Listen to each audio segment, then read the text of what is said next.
Is game 4 as they are at Montreal, and they trail in that series 2-1, and there appear to be some big changes coming for the Sabres ahead of tonight. Lindy Ruff would not confirm anything with the media, but Morning Skate did give us a pretty good preview of what to look for, and some of the notable changes include starting in net, Ukko-Pekka Luukkonen looks to be getting the start, his first action since Game 2 against Boston. 20-year-old Konsta Helenius appears to be centering a line with Jason Zucker and Jack Quinn. Ryan McLeod was down a line with Beck Malenstein and Jordan Greenway. Sam Carrick does appear to be out of the lineup. And then to defense, Luke Shen is going in for Logan Stanley and partnering with Connor Timmins. We'll get confirmation on all of this much closer to puck drop, which is at 7 o'clock. Pregame is at 6. And, of course, both are going to be right here on WGR. There's one other game tonight, Ducks at Las Vegas. That series is tied 2-2. Puck drop tonight at 9:30. And then there is some Bills news as well. They signed former Lions tight end Shane Zylstra to a 1-year deal. And then they've also been able to sign rookies Skylar Bell and Caleb Alarms-Orr to their 4-year contracts. And some news from last night. We do now know officially when the Bills are going to be opening up the new Highmark Stadium. It'll be week 2 against Detroit on Thursday Night Football. And for more on all of this, we do have pieces up at our website, WGR550.com. And there was also confirmation of when the first Monday Night Football game of the year is going to be, and that is going to be between Kansas City and Denver. Though where exactly the game is going to be played, however, is going to be released on Thursday. The Memphis Grizzlies did announce earlier this afternoon the death of 29-year-old Brandon Clark. Clark was a first-round pick of the Grizzlies back in 2019. There is no other further information on this story as of now. And then the Bisons, they are home tonight against the Woo Sox. First pitch just after 6 o'clock, and you can listen to that on our sister station, the Bet 1520. That's your Paddock Chevrolet Sports Update. Paddock Chevrolet with you for the extra mile since 1935. I'm Zach Jones for Western New York's Voice of the Fan, WGR.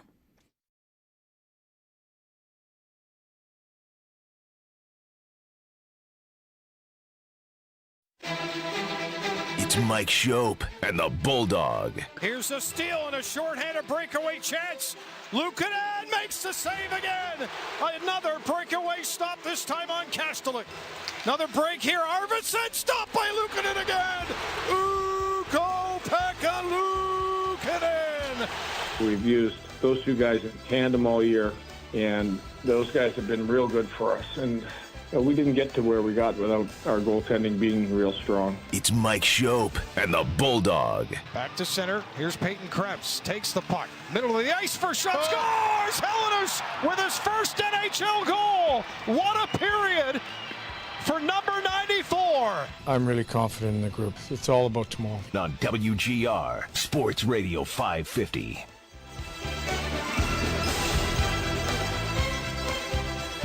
Do we need 10 words again? Do we need to? I'm not prepared. 10 new words? I'm not prepared with 10 words. I'm not either. I don't know if you did that work. I don't again. even know 10 more words than yesterday's 10 words. Yeah, no, that might be right. I might have trouble. I mean, we could just make more up like Thwelp, I guess. That's not that I get credit shot. for making that up, but you did. Credit. And so Quote anyway, credit. we could collectively make up more words, I suppose. There's one quote word that applies right now. We're not at yikes right now. No, We're not at gulp. No, I don't feel right now. I don't feel any of that. We're not at Jesus. We're definitely not at Jesus. No. But I think we are at Yeah. That made the list. I think you put it 5th in the end. We're definitely, easily we're at Yeah, there's some very, very interesting developments. I think I did not. It was always going to be possible that he could go to Helenius. I didn't predict he would, but he is, and that I think is. I'm choosing to just go with that's really exciting, because if he's not up to it, then anyone who was maybe being conservative about it, including me, gets to go like, well, too bad that didn't work. I don't think there's any victory lap involved, but who knows? Maybe the kid does provide a spark. That line has been really weird this playoffs. They had a great game 1 in this series with McLeod between Zucker and Quinn, right? That's after game 1, we were talking about Quinn should have had like 4 goals, I think, in game 1. Well, he had none. But he had none, and the line has none. and something had to happen. So I'm excited by Helenius, even though I was reluctant to get on board. It's exciting to me. Luukkonen, I don't really have. I don't want to say I'm excited about it. I thought it was. It sounds really cheesy to say obvious, but it was the easiest, the move I could see most easily happening. You nailed that. Off of the 2 games that Lyon had. There's 9 goals that go in on him, 11 overall, and he's played a bunch of games in a row. And so if you're ever going to get back to proving that you want to live by, we've got 2 guys we believe in, today was the day. Just like it was the day back after game 2 of the first series to put Lyon in, I think it was time to put Luukkonen back in. I know there's a lot of pressure here.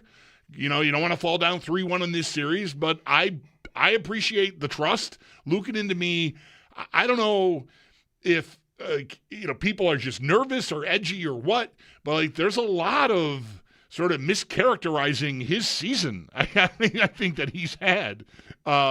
Maybe based on the red line goal, I don't know, but I love that he's putting him in. I'm a goalie. I'm a reformed goalie dad, I guess.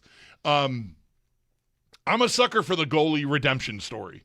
Like I love that Luukkonen, this is the biggest spot he's ever been in his career professionally. He won a gold medal game in the World Juniors with Finland back in 2019, if you want that. That probably is the other biggest game he's ever been in. Although I guess maybe he could tell you if there's OHL playoff games or something. I just love him getting tapped for this. I don't know if he's going to crack. I have no idea. None of us do. But I love a guy getting this spot to sort of say, yeah, you're not taking me out again. And I don't know. Again, he could fall flat, and it could cost him. He could play great, and they could lose 2-1. I don't know. But I'm into that story hard. I'm a sucker for it. So I'm excited to see what Luukkonen has to offer tonight in the spot of his life, is what it feels like. Well, isn't it another opportunity at least to talk about what pressure means and is? You know? Yeah. I love that point. Here's a guy, this is his life. And he got set back by Boston. Sure. Yep. 2 weeks ago tonight, by the way. That was embarrassing. They gave him the net, and he surrendered it. Almost that in a way that it had to happen. Right. And then the team rolled to victory from there, and then won game 1 of this series. I just wonder, and I'm not doubting this, because this is something an NHL team should always sort of get right. You don't know what the player is going to do, but like they needed Luukkonen to sort of stay in the moment, stay focused, like you are going back in. And that is probably a pretty good challenge over 2 weeks when you're healthy and you're not playing at all. You're just in the, in the morning skates or whatever. Right. So we'll maybe find out, or we'll just decide based on how it goes tonight, what that was. Because I like this idea too. Not in the maybe more traditional sense that, well, you have to wake your team up. I don't know that the Sabres really need to be jostled after game 3. Maybe. And this is one way. This is one easy way to do it. Yeah. But I just like more, as I've said consistently through the playoffs and through the season, you'd better be prepared. If you're going to do it this way, which I have no problem with, alternating goalies, you'd better be prepared to keep going with it.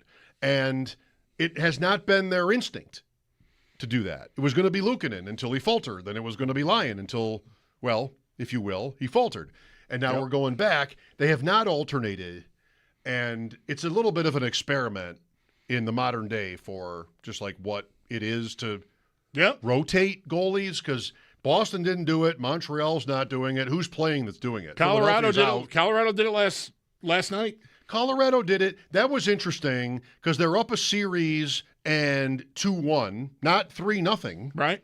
But they lost their first game of the playoffs and switched guys. Right? Were they not? They were. They were 6-0. They lost game 3, right, and they switched. Right. And they won a game last night.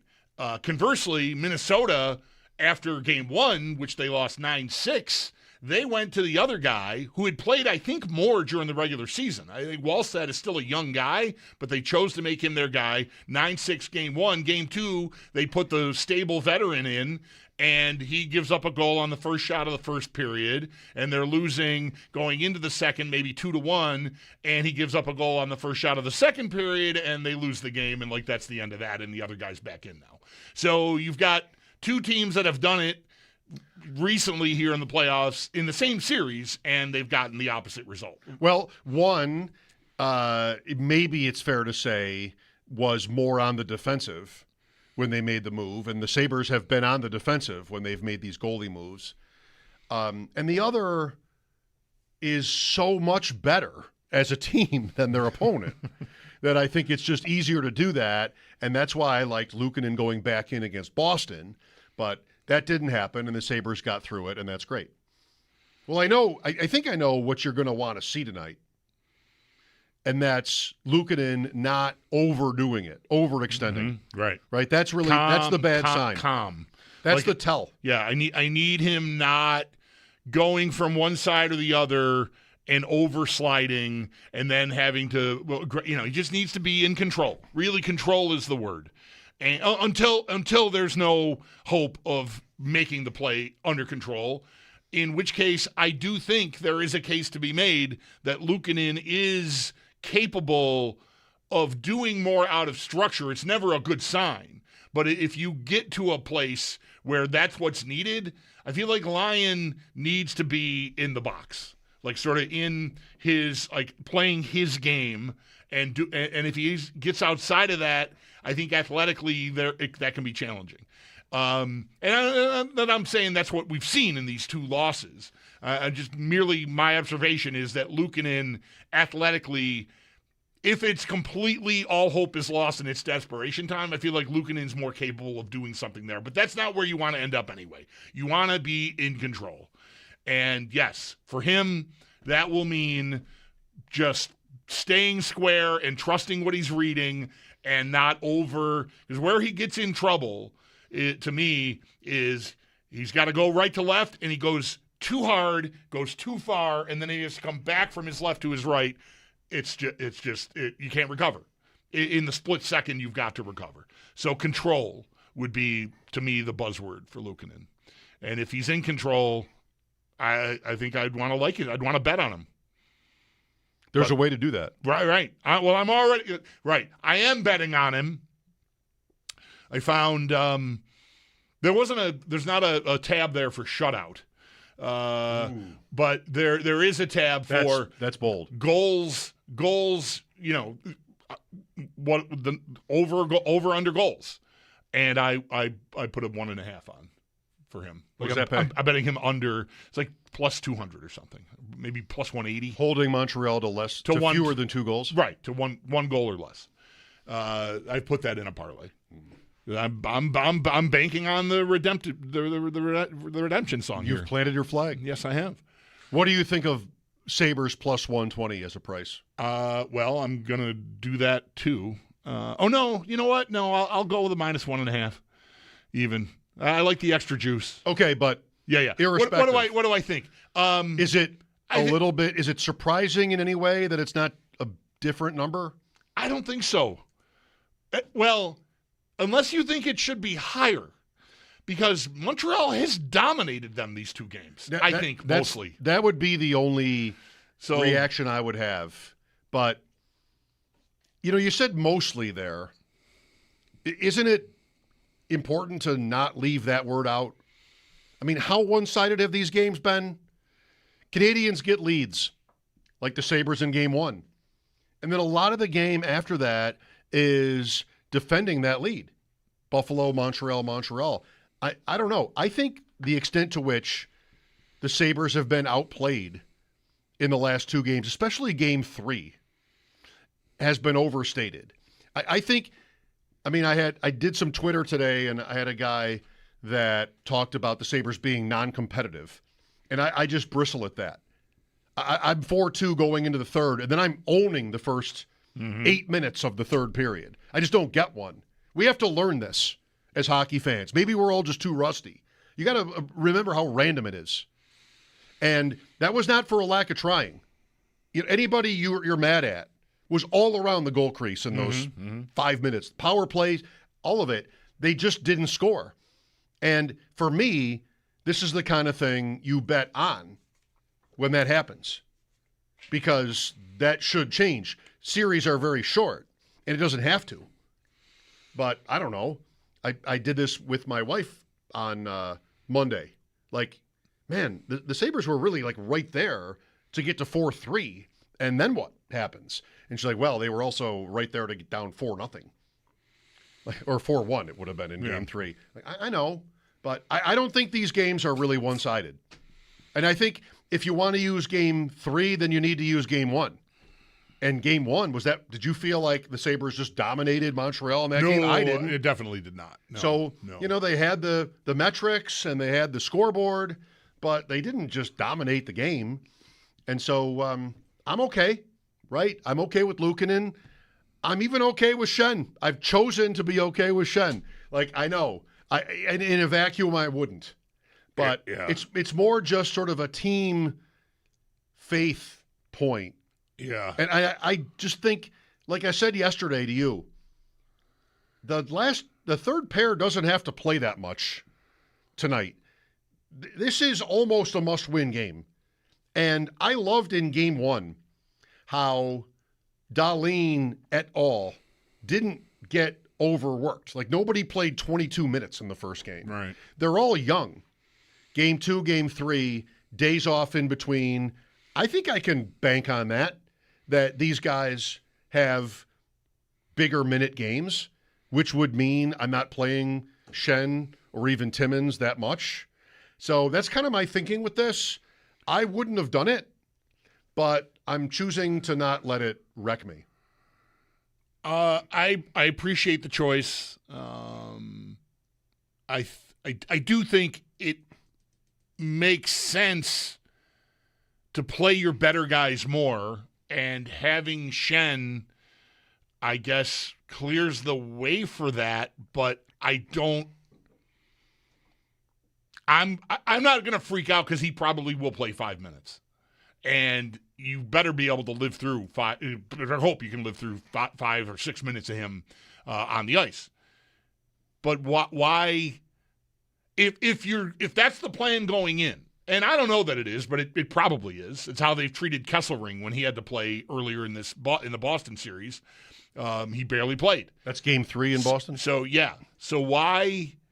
I don't know, why choose to dress a guy that I'm not going to use? Like, what's the value? I'm not sure I understand the value of putting Schenn in the lineup over Kesselring or even Stanley. Like, I can appreciate, like, Stanley, it's too fast for him. Okay, well, hold my beer. Let me see if I can find a slower guy to replace him with. Well, what's your best guess? What's your best guess for the answer? What's Lindy's answer? He fought Arbor Xhekaj once a few years ago.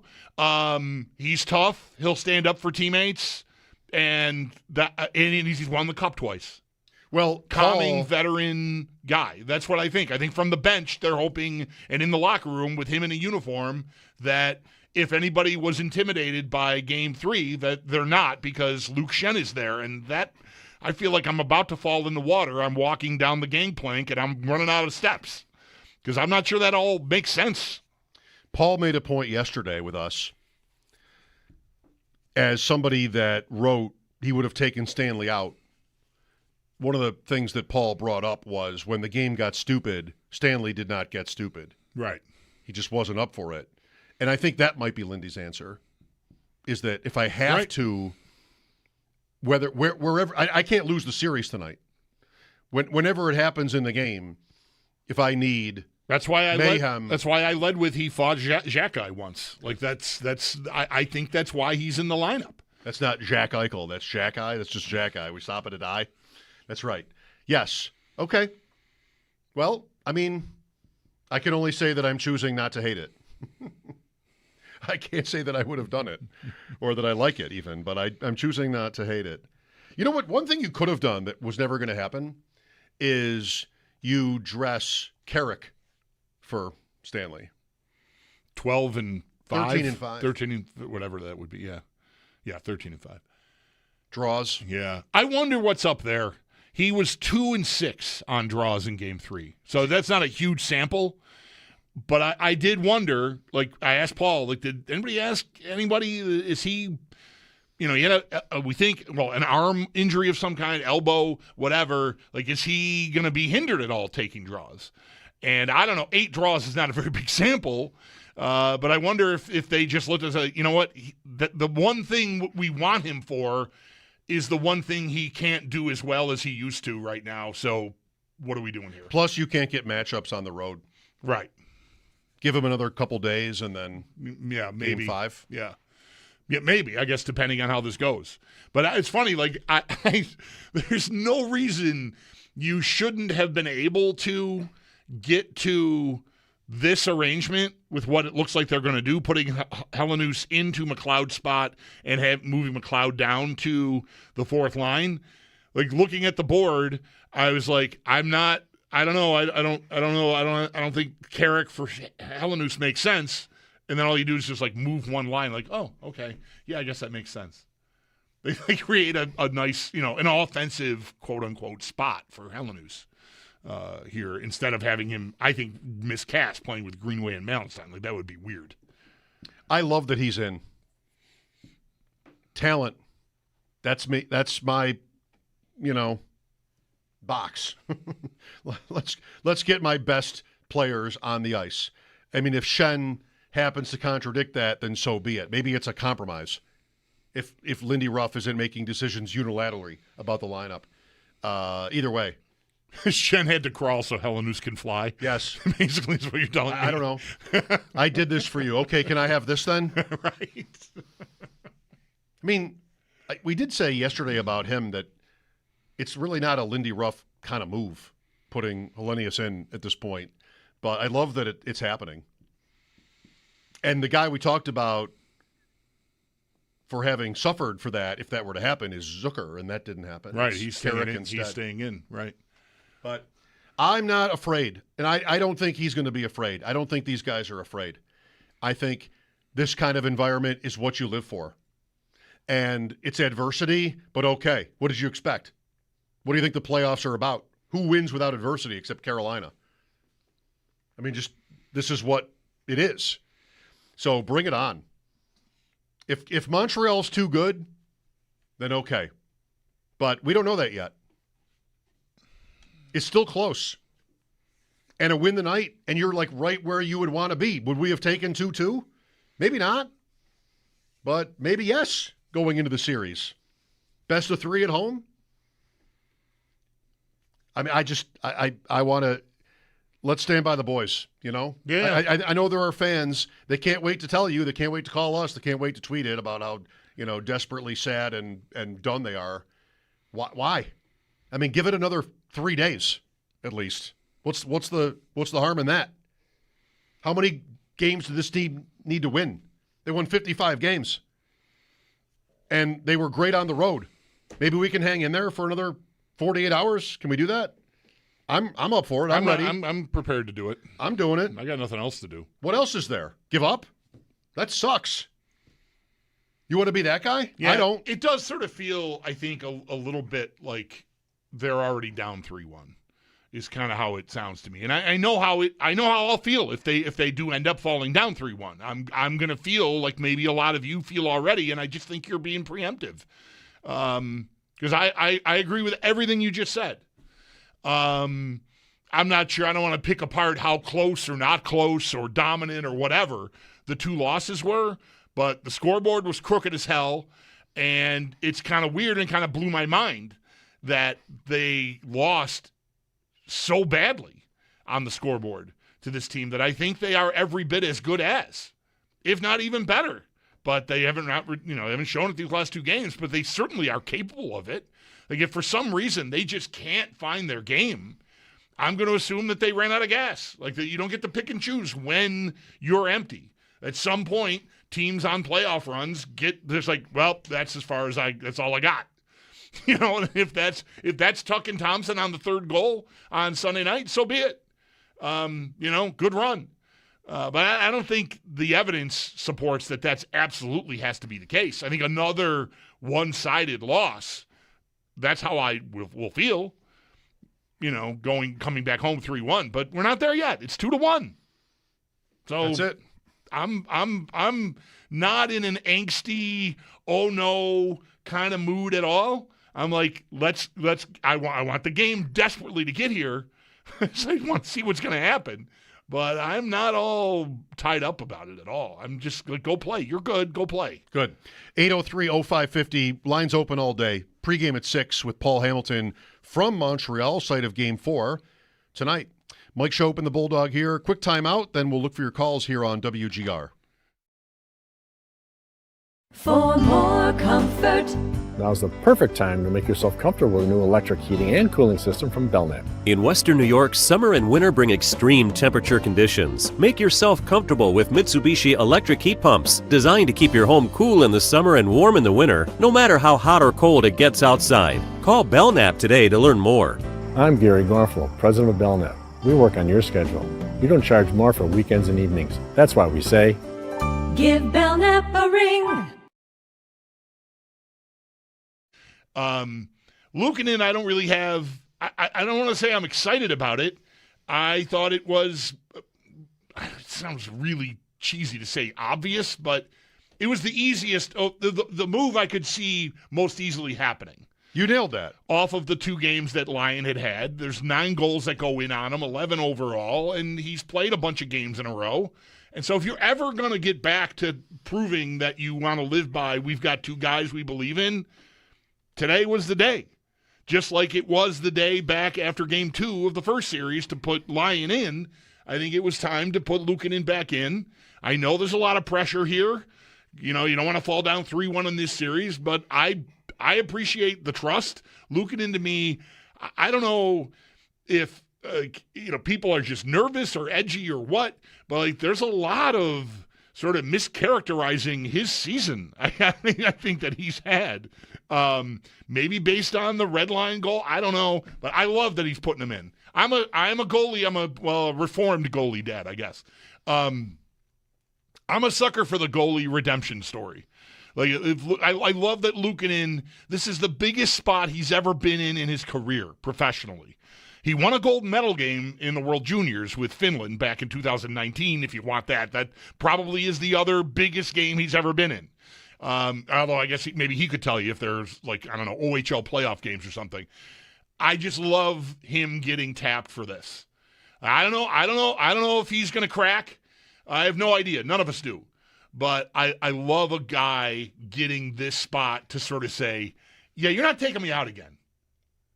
And I don't know. Again, he could fall flat, and it could cost him. He could play great, and they could lose 2-1. I don't know. But I'm into that story hard. I'm a sucker for it.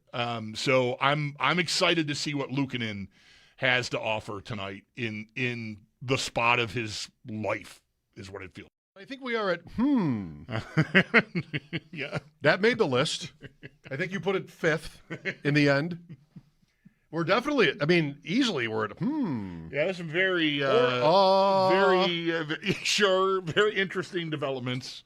I think I did not. It was always going to be possible that he could go to Hellenuus. I didn't predict he would, but he is, and that I think is, I'm choosing to just go with that's really exciting. Because if he's not up to it, then anyone who was maybe being conservative about it, including me, gets to go like, well, too bad that didn't work. I don't think there's any victory lap involved, but who knows? Maybe the kid does provide a spark. That line has been really weird this playoffs. They had a great Game 1 in this series with McLeod between Zucker and Quinn, right? That's after Game 1, we were talking about Quinn should have had 4 goals, I think, in Game 1. Well, he had none. But he had none, and the line has none, and something had to happen. So I'm excited by Hellenuus, even though I was reluctant to get on board. It's exciting to me. At least to talk about what pressure means and is. Yeah. I love that point. Here's a guy, this is his life. And he got set back by Boston. Sure. Yep. 2 weeks ago tonight, by the way. That was embarrassing. They gave him the net, and he surrendered it. Almost that in a way that it had to happen. Right. And then the team rolled to victory from there, and then won game one of this series. I just wonder, and I'm not doubting this, because this is something an NHL team should always sort of get right. You don't know what the player is going to do, but like they needed Luukkonen to sort of stay in the moment, stay focused, like you are going back in. And that is probably a pretty good challenge over 2 weeks when you're healthy and you're not playing at all. You're just in the, in the morning skates or whatever. Right. So we'll maybe find out, or we'll just decide based on how it goes tonight, what that was. Because I like this idea too. Not in the maybe more traditional sense that, well, you have to wake your team up. I don't know that the Sabres really need to be jostled after game 3. Maybe.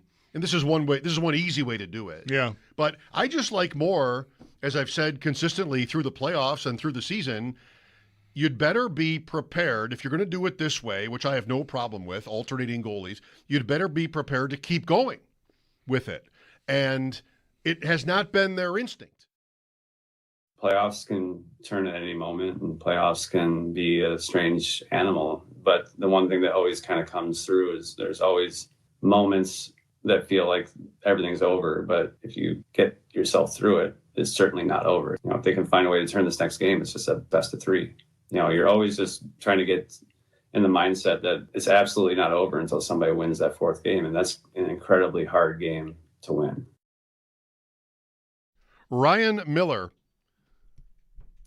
2 thoughts. 1, he's always been and still is one of my favorite athletes to listen to. Super thoughtful. 2, I think he's aging really well. Still very skinny. He's always been like, you meet Ryan Miller. Yeah, I met him playing days. I met him Friday night, and the one dopey thing I did say to him is, I've known how big you were your whole career, but I've never been standing next to you. Like he's 6'3". Like I'm 6'5". He's almost eye to eye with me. I'm like, you're a big dude, man. He's like, 6'3", but he's never been like more than 160 pounds. Right. And he still is very, very fit, I'd say. Thin. Skinny. Yeah. So, yeah. But I like how Ryan Miller is aging. He's one of those guys that we kind of grew up with. As are we to him. Did you talk about that? I grew up with you guys. A little. How did that go? It was that Aces and Blades event in maybe 2005, where all the Sabres were there playing, casino games. Mm-hmm. And my wife and I were there, my new bride, and we talked to players. I was excited for her to meet Jochen Hescht because they both lived in Mannheim. Hescht is from Mannheim, Germany. And also Miller. And my wife's takeaway was he's so skinny. You put all the pads on him, and he looks like, like everybody else. But he's actually so skinny. Well, great to have him back around. That was from Sabres Live today, I'm told. Ricky is with us. Hello. Hey, guys. Thanks for taking my call. Good. Thank you for calling. So I kind of agree a little bit what you guys have been saying here. I'm not panicking at all. Like I haven't listened much today, and just hearing you guys recently, I'm like, for people to panic, it's like we haven't been in the playoffs in 14 years, and after 3 games, now you want to act like this with a team that's been super exciting to watch here for the last 90 days.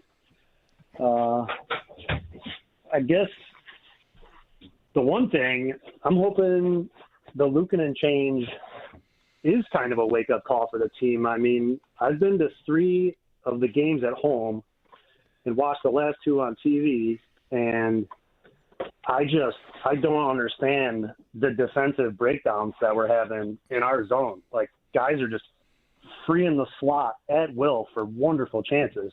And, Ryan's I thought he's been playing unbelievable, and I think the D is kind of letting him down. I don't disagree with that. I think two things can be true, though. I think the coach can say, as Lindy Ruff did Sunday night and again yesterday, this isn't on him. Like, go away from that. Like, if you're about to ask me about goalie change, I don't want to talk about it. Lions not our problem. But you can also recognize that 9 goals went in on him in 2 games, and he's played a bunch of games in a row, which is uncommon with this team this year and these goalies. So we've got 2 guys. I'm going to pivot to the other guy now. I think that's it. And I do think I believe in the get your attention thing. I'd like to not have to stoop to it, and I don't know that it has to be so negative. I mean, these guys have been with Luukkonen for longer than they've been with Lyon. They will know what this game will mean to Luukkonen in his career. Like, if he can step in and do a good job, and they, for him, can do a good job, this will lift him. It'll give him the net back, at least if he plays great tonight. If I win my bet, he gives up 1 goal or less. He's playing game 5, and from there, who knows? Like, then it's maybe the same thing we just did, just in the opposite order. It's you get to go for a bit, and if you stumble or look tired or give up 9 goals in 2 games, well, I'm going to make a change because the other guy's right here. Any win, he plays Thursday. I think that's right. Yeah. But, I mean, especially if he plays great. But, yeah, I think that's right. I mean, I suppose they could win 5-4, and he just would go back in. So that is, I think we tend to look at the wake-up call as like I'm punishing the team. I need to get your attention somehow, and that is viewed negatively. I'm going to choose to look at it differently. That it's going to get their attention. I'm not arguing that, but I think that's a positive. You get a chance to do something great for this guy who you've been through it with here. Like, let's go. And I think that, I support that choice. I hope it works. I can't possibly know if it's going to, but I sure hope it does. I do too, without getting too deep in the psychological weeds. Simply that it's what they've been. And as we've talked about these playoffs every day here, I wanted to see them get back to 2 goalies, but I felt like it probably was only ever going to happen if they lost. And that's been right, but I still think you can win from it. And they're just not a team that has a goalie that's going to play them all. It's not Ryan Miller in 2006. Like, it probably should be this way. So I'm okay. By the way, how did anybody convince everybody else that it's 14 years? It's 15 years. 2011, so let's do the math. It's 2026, and their last playoffs were in 2011. I believe that's 15 years. It was 14 there are literal seasons. billboards that say 14 years. It was on the ESPN broadcast. Hey, it's 14. It's actually 15. This is easy math. This isn't trigonometry. 15. 26 minus 11 is 15. Right. There were 14 non-playoff seasons in between. Is that what we're doing? It's been 15 years since they were in. You can actually say that. I feel like I have I've used both. I feel like. But I feel waiting 15 years, I feel like that's the phrasing I have fallen into because that's right. We've been waiting 15 years for this. It's 14 seasons of non-playoffs, but now in the 15th, we've got it. We've been waiting 15 years. Well, who's responsible for the billboards? Yeah, I don't know about that. I can't help you there. Somebody who's not really a math person is responsible for the billboards. Yeah. I don't think it's the Sabres. Would the Sabres stoop so low as to be like, well, let's try to trick everybody into thinking that it's actually only 14 years? No, it's by far the NHL record playoff drought, by far. So we don't really need to get cute here. 15, it's fine. Own it. And I think they probably have because, what are they going to get away with? I don't think the billboards are like the Sabres billboards, but I hate driving home. Every time I drive home, I see 14 years. Well, what is that? So did nobody count? Somebody should have counted, Bulldog. You're not above that. No, I did. I don't want to say I like to count because what kind of stupid you like to count? What kind of stupid thing is that to say? I don't want to count. ADP chasing tonight, 7:30. I'm going to host the show with the game on in the background. Well, for sure they're going to win then. What does that mean? I don't know. Just like you're gonna be multitasking. You're not. Your energy isn't. You're not gonna be like just staring at the TV waiting for something bad to happen. No. I don't get to. You're gonna be working. Unlike on this show, I don't get to actually talk very much on that one. No, I see. So I think I can just kind of watch it and get away with it. Yeah. Well, I like it. I like that you will be doing something else rather than just sitting with your chin in your hands, chewing on my fingernails. Right. Yeah, I might like that too. Yeah. I'll watch the first 20 minutes. I am going to go small tonight. I'm back home and like just quiet because I went to a big gathering Sunday night. I was at game 2 on Friday night. I need to just sort of get in touch with my base, which is Fred, basically. Your dog. Fred is my base. And your couch. My couch, right. Your base. Like a politician. These are my people. Returning home to try to rebuild his image or her image. Yes. Is like, oh, well, I've got to get back to my base. Yep.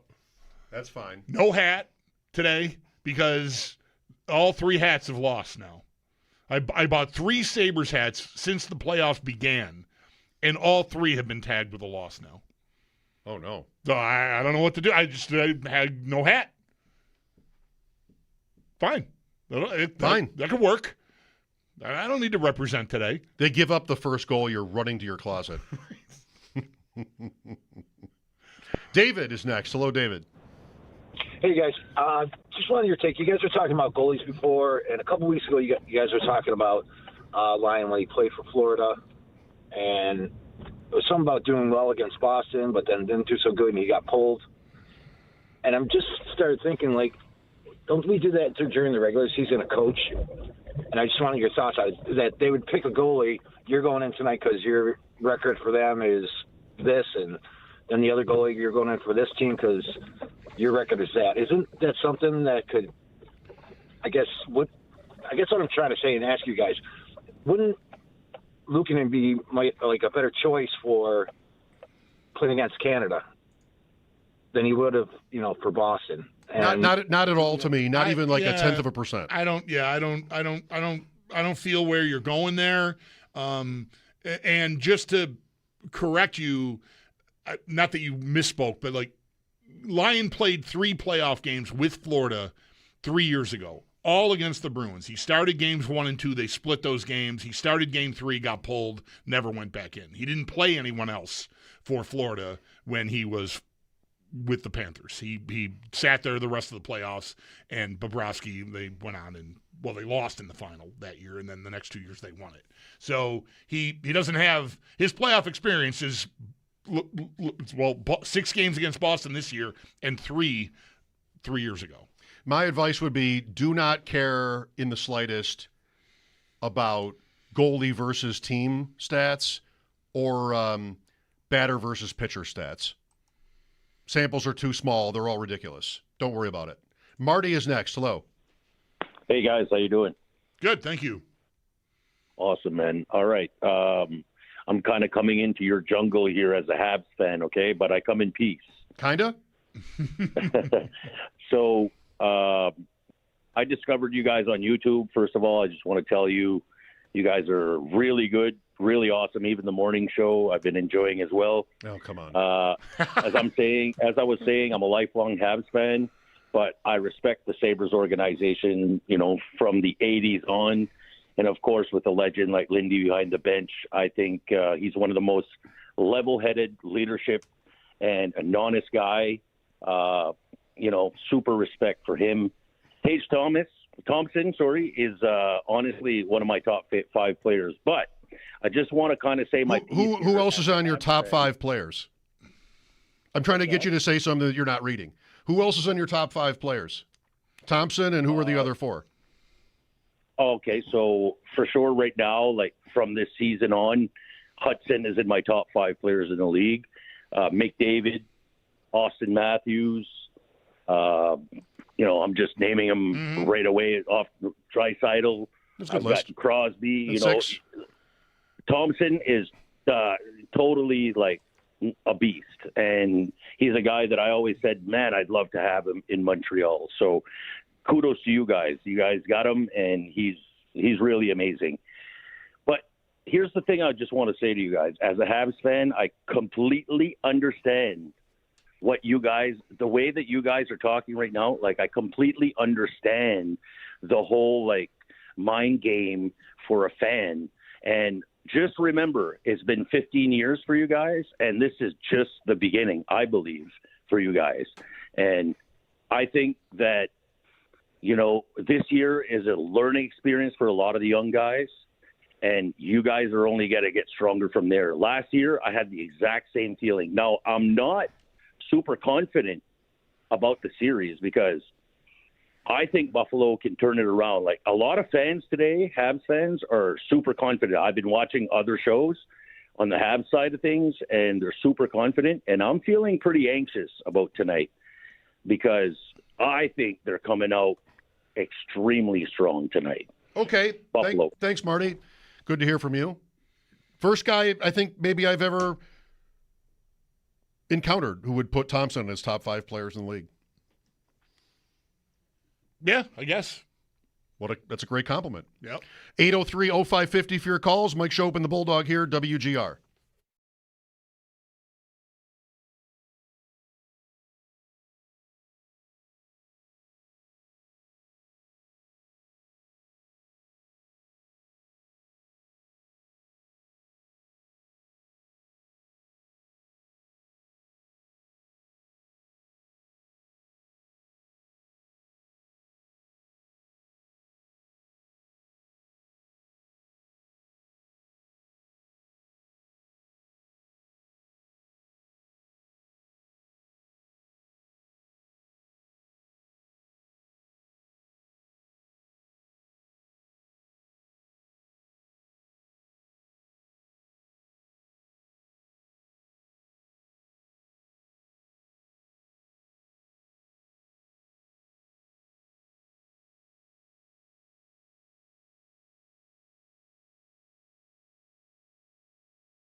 We've been living in sin so long, all the feels are gone. Fella stopped me on the street last night, said everything's alright. Roller coaster, make it through the day, alright. It seems your meal ticket is gone, but life goes on. I could never imagine something better. Yeah, right. Now you're cooking on high heat in the middle of the street. Roller coaster, take me to a better time. Let's go. All sing your high line with the roller coaster of life. Yeah. It's time to all choose your timeline on the roller coaster of life.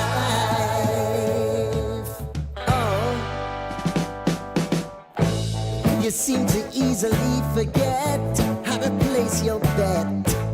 When everyday life gets you down, you gotta steal the crown. Got to own it. Don't bitch and moan about it, please. God forbid you scrape your knees, and it's nothing to sneeze at.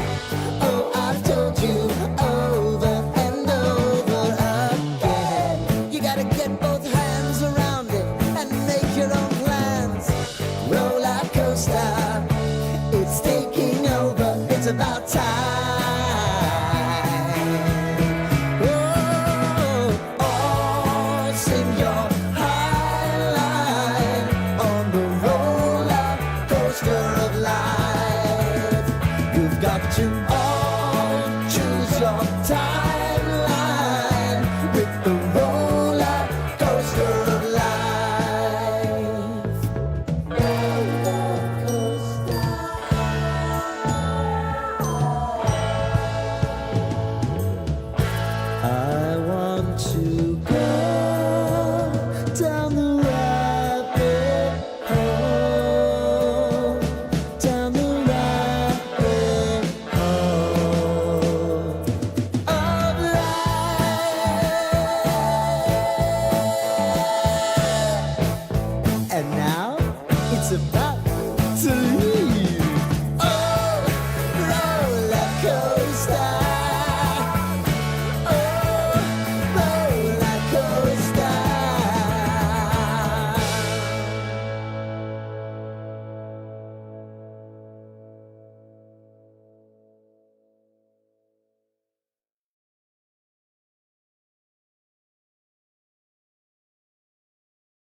I guess there's some chance it's not what you're thinking about right now, but Brian Koziol will be on with us tomorrow to pick his 10 players for the PGA Championship, as well as he is mucho qualified to talk about the Sabres Canadian Series. 5:30 tomorrow for Brian. Book it. Sounds good. Sean is with us. Hi, Sean. Hi. So I wanted to, first of all, I love listening to your show, and I've been listening even during the Bills season. So I just wanted to talk about something. So you know how we were talking about how Lyon might be still staying and everything? Don't you think we should I love Lindy, and I love his decisions, but don't you think we should probably give Ukko-Pekka another chance because maybe they figured Lyon out? We've had two goalie series before. I mean, back in Hasek and Marty Braun back then. I feel like a two-goalie front might help defeat the Habs tonight. Well, they are making the switch, so I'm not sure if I might have missed something you said there at the front end of your You're comment. not sure if he knew. Yeah, right. Luukkonen is going in. They are making the change. I don't know, figure something out. We wondered about fatigue yesterday. Neither of these guys has played a bunch of games in a row. Really, the Luukkonen had a little run. And then that ended in game 2 of the Boston series. And now Lyon has had a stretch here where he's played, those 4 games plus a little of that second game. And now these 3, the other guy. So I think they're they're different style guys, but the results have been interchangeable. So I appreciate them treating them that way, even though we're in the middle of a playoff series. And, not for nothing, 9 goals went in the net. I know. I could go through them all, and I'll tell you everything that everybody else did wrong that takes Lyon off the hook for him, but it's still 9 goals. It's a lot of goals. It's a team that got this far through 2 goalies, and I just feel like this almost isn't ever going to work unless they return to that. Yeah. And it's happening under duress. But okay. It's easy to say, take Lyon out after they beat Boston, and he's great. It's easy to say it. It's not easy to do it. No. It's easy to stay with your guy after wins. That's what they've done. And take him out after losses. These moves are they're the book moves. But it doesn't bother me. Is the trophy in the shot today? Do I need to move this? Can you let me know during the break if I need to move the trophy? It's in the shot. Thank you, G. Good to know. I brought it in special for good vibes. Who doesn't love a trophy? Mike Schopp and the Bulldog back after sports.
I don't want to say I'm excited about it.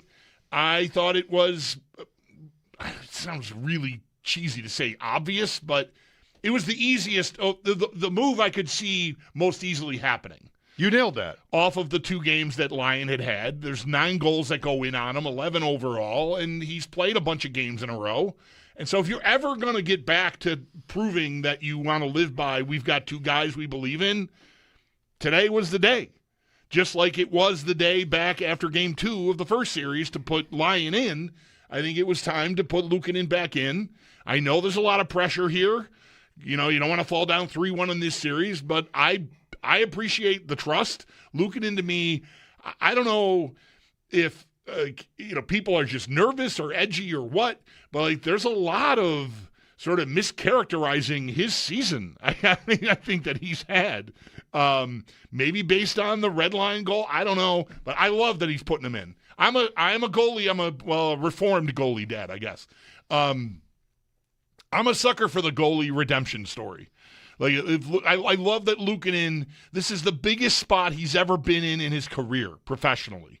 He won a gold medal game in the World Juniors with Finland back in 2019, if you want that. That probably is the other biggest game he's ever been in. Although I guess maybe he could tell you if there's OHL playoff games or something. I just love him getting tapped for this. I don't know if he's going to crack. I have no idea. None of us do. But I love a guy getting this spot to sort of say, yeah, you're not taking me out again. And I don't know. Again, he could fall flat, and it could cost him. He could play great, and they could lose 2-1. I don't know. But I'm into that story hard. I'm a sucker for it. So I'm excited to see what Luukkonen has to offer tonight in the spot of his life, is what it feels like. Well, isn't it another opportunity at least to talk about what pressure means and is? You know? Yeah. I love that point. Here's a guy, this is his life. And he got set back by Boston. Sure. Yep. 2 weeks ago tonight, by the way. That was embarrassing. They gave him the net, and he surrendered it. Almost that in a way that it had to happen. Right. And then the team rolled to victory from there, and then won game 1 of this series. I just wonder, and I'm not doubting this, because this is something an NHL team should always sort of get right. You don't know what the player is going to do, but like they needed Luukkonen to sort of stay in the moment, stay focused, like you are going back in. And that is probably a pretty good challenge over 2 weeks when you're healthy and you're not playing at all. You're just in the morning skates or whatever. Right. So we'll maybe find out, or we'll just decide based on how it goes tonight, what that was.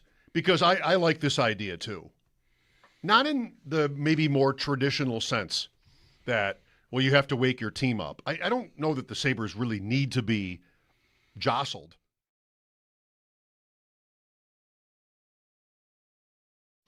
Game day for the Buffalo Sabres, Game 4, and they are at Montreal, and they do trail the Canadiens 2-1 in this series. And heading into tonight, there appear to be some big changes in the Sabres lineup. And while Lindy Ruff would not confirm anything with the media, Morning Skate today pointed to a number of changes. We'll start in net. Ukko-Pekka Luukkonen was in the starter's net.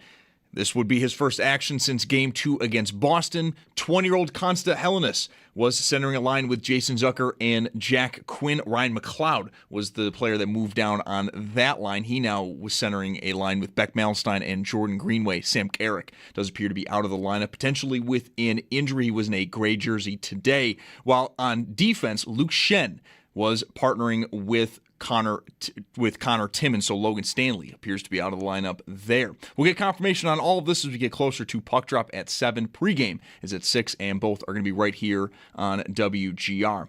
One other game tonight, Ducks at Las Vegas. That series is tied 2-2. Puck drop is at 9:30. And we also had some Bills news as well. They signed former Lions tight end Shane Zylstra to a 1-year deal. They also had rookies Skylar Bell and Caleb Alarms-Orr sign their 4-year contracts. And then from last night, we do officially know the Bills are going to open up the new Highmark Stadium Week 2 against Detroit on Thursday Night Football. And for more on all of this, we have pieces up at our website, WGR550.com.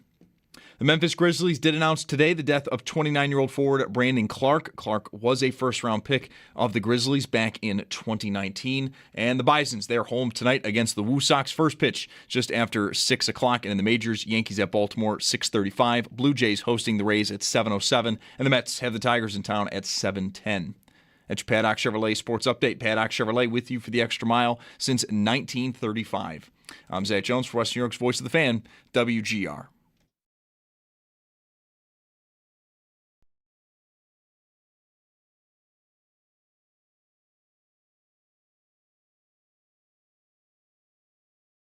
It's Mike Schopp and the Bulldog. How many bees is a swarm? Is 2 a swarm or 3, whatever? How many does it have to be? And You're like 7. It's Mike Schopp. how many times do you have to be stung to have been swarmed? And I was like, dude, I got swarmed. I got stung only once, but I was swarmed. And the Bulldog. You insist you were swarmed. There were bees, man, like plural, big, lots of S's. Lots of E's in us. Bees. that was not Bees. fun. Right. That was not fun. On WGR. Hey, man, that kind of hurt. Sports Radio 550. We welcome your calls at 803-0550. We're wide open until pregame at 6. That Mother's Day thing didn't work out Sunday. The fact that the Sabres had beaten Montreal with a Barnaby hat trick the last time they met in the playoffs. 28 years ago? Yeah. Or are we saying that's 27? 28 years ago. That didn't work out. But May 12th is the anniversary of the Pekka overtime goal. 2 days later, wouldn't it be? Right, yeah, that makes sense. Yeah. Makes sense. Game 3, yeah, the Barnaby hat trick was game 2 here, and then game 3 in Montreal. Sure. Yep. Yeah. All right, that's it. There's all the positive vibes you need. I don't have to ask you twice what the best thing was about that goal. The Pekka goal. We talked about this last week because we played the highlight in one of those flashbacks, and in my head, and I watched it again today. Oh. Because of the anniversary. I saw Sabres Classics, I think, on Twitter, who does that on anniversaries. I thought in my head I can hear the bar. Pekka shoots it. It's like his second shot in the sequence. In fact, the highlight we play is like shot by Pekka, whatever, save, and then it cycles around a little bit, and he gets it again, like right at the top of the circle, slap shot. And I remember hearing the bar and then silence and the Sabres whooping. And I got all that kind of wrong. I don't hear the bar in the highlight. Oh. And do you? I did not hear it. And I didn't hear it again today when I watched Bob Cole, CBC. So no bar, so I'm wrong about that. No bar. The crowd is louder than I remember. The Montreal crowd, they're just like, they're murmuring, I guess, like, oh my God, we just lost in double overtime. This is terrible or whatever. But it's not dead silent.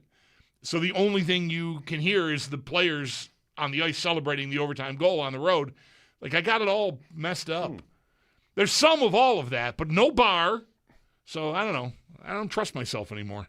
I think I know stuff, and then you get presented with evidence that just absolutely makes it clear you don't. Well, I'm daunted by this now because I wanted to say what my favorite goal ever is with the bar sound. Yeah. And that would be Stu Barnes, which you can't spell Barnes without bar. 0-1? 0-1 Pittsburgh. Yep. Game 5. Yep. Where he scores from inside the blue line, crossbar, beats the horn. Yep. Which it should. The horn should wait until the puck is in. Yeah. But you hear the bar, I think. I remember that. Yeah, I think so too. But I'm a little I'm shook. You're questioning everything Pekka now. experience. But yeah, that's that goal. I remember thinking that's Yzerman on John Casey, the famous Red Wings Blues. It's John Casey, I think, the Blues goalie. I know it's Yzerman, like series-winning overtime goal from the blue line, slap shot, bar down in. It's like an ice level shot from behind the goalie that you always see in montages. Yzerman just shooting. Anyway, it reminded me of that goal, not from as far out, but still similar. That Barnes goal in 0-1. But now I don't know about anything with the bars. Groshek's game winner in Philly, which we just passed, that was the same day as Friday's game 6 against Boston. because we had this synergy with how Brad, who's now, I don't know, is he, whatever, he's here a lot, working 1 to 3. I don't know what we're doing, if that's permanent or what. Anyway, but we discovered that day my son was going to Boston on like a Venmo GoFundMe thing. He went to Game 6, and Brad did the same thing for that Philly game in '98. Off of my old nighttime show, we sent him at the last minute, like, you should go to Philly, get a press pass, and he went. Grosek hits the post, and you can hear the post, and then he puts the rebound in on that goal in '98. Sean Burke. Sure. Yeah, that tracks. Great moments in bars. Yeah, bars. Bars down. Bars and posts. Bars, post down. Great Sabres moments in bars and posts. Yeah. Which, by the way, a bar and a post can both be a place where you drink. Sure enough. Like a hitching post. Uh-huh. Oh, who doesn't love a hitching post? An outpost. An outpost. Yes. What is a hitching post? Like when you're on a horse? Yes. Going through the plains, and yes. then there's a hitching post. And you hitch your horse to like a bicycle now. You sort of lock it up to the... You've got it. Exactly. And you go in and have a pint. Have some shine. Peanuts. You have some shine. Eat the peanuts off the floor on the dirt floor. You play some piano. Then have sex with one of the waitresses. Oh, that's if I had a dime. That's the cowboy life. If I had a dime. Take a bath in a tub. And the horse can wait. Take a bath in a tub. The horse is tied to the hitching post. The horse is going to have to wait a few more minutes. I've got the waitress / professional sex worker from the saloon. I'm living the life. Wow, we got somewhere. I don't know. Sorry. Anyways. I was thinking about a conversation I had with Lindy Ruff that has been referenced on this show many times at the Westin in Toronto when he was talking about leadership. This is 20 plus years ago, probably. It's at least probably 20 years ago. The Sabres were back. The hockey was back, and we were up there for a game or something, my wife and I, and talked to Lindy. It was cool. And he talked about, we got into a conversation about leadership, and he mentioned how, like, if you're going to have leader types on your team, you've got to let them lead. Like, you got to play them. You can't bury them. They have to be in a position where they can be leaders. And that's not so much applicable today, but another conversation I had with him, and there were only two. This is the second one. This is actually before the other one. When I was up there on a Sabres sponsored trip with French Connection guys and fans to see the Leafs play see the Sabres rather play in Toronto. And we were all at that hotel. And he and I were talking then about how, so that season was the Jose Theodore season, which might have been 2002. Okay. Where the Sabres did not make the playoffs. They weren't bad, but Montreal did, and Theodore might have won the Hart. I think he won the MVP, yes. And I was kind of trying to show off to Lindy a little bit, like what I knew and sort of my takes about how it was nothing. I would not have been too critical of the Sabres, but just like Montreal, maybe that year having more determination. Mm-hmm. And that kind of slant. And when I got done talking, he kind of said, "Well, they're making 45 saves a game, something like that." Like just right. Like, oh, that's fair. That's a good point. Right. It might not. It's just so easy to get it wrong. How bad do they want it? They're getting by with 45 shots on goal. They're getting killed, right. Mike, but they're winning because they're getting saves. And it's so interesting how with hockey it seems, starting with me 24 years ago, or is it 23? It was 2002. So 24 years ago, how frequently we kind of get it wrong, right? I mean, are we getting it right with this Sabres team? I still want to hold that thought until it ends, because right now, if I get too caught up in what they're not doing well, it's just going to sound like I'm done with them, and I don't want to sound like that until it's over. Even if they lose this game, I want to give them Thursday, right? I mean, it's just been such a dream season, but it's just like, a lot of points I think really missed the mark. whether that's effort or toughness, hits, right? We had hits yesterday come back to the show. Thank you for hits. Yeah. Just save percentage, and now we have a goalie change. And what Lindy said as well in that first conversation, which was actually the second conversation, in addition to his leadership point, was when about sort of in a different context, when you're the coach, you've got to do something.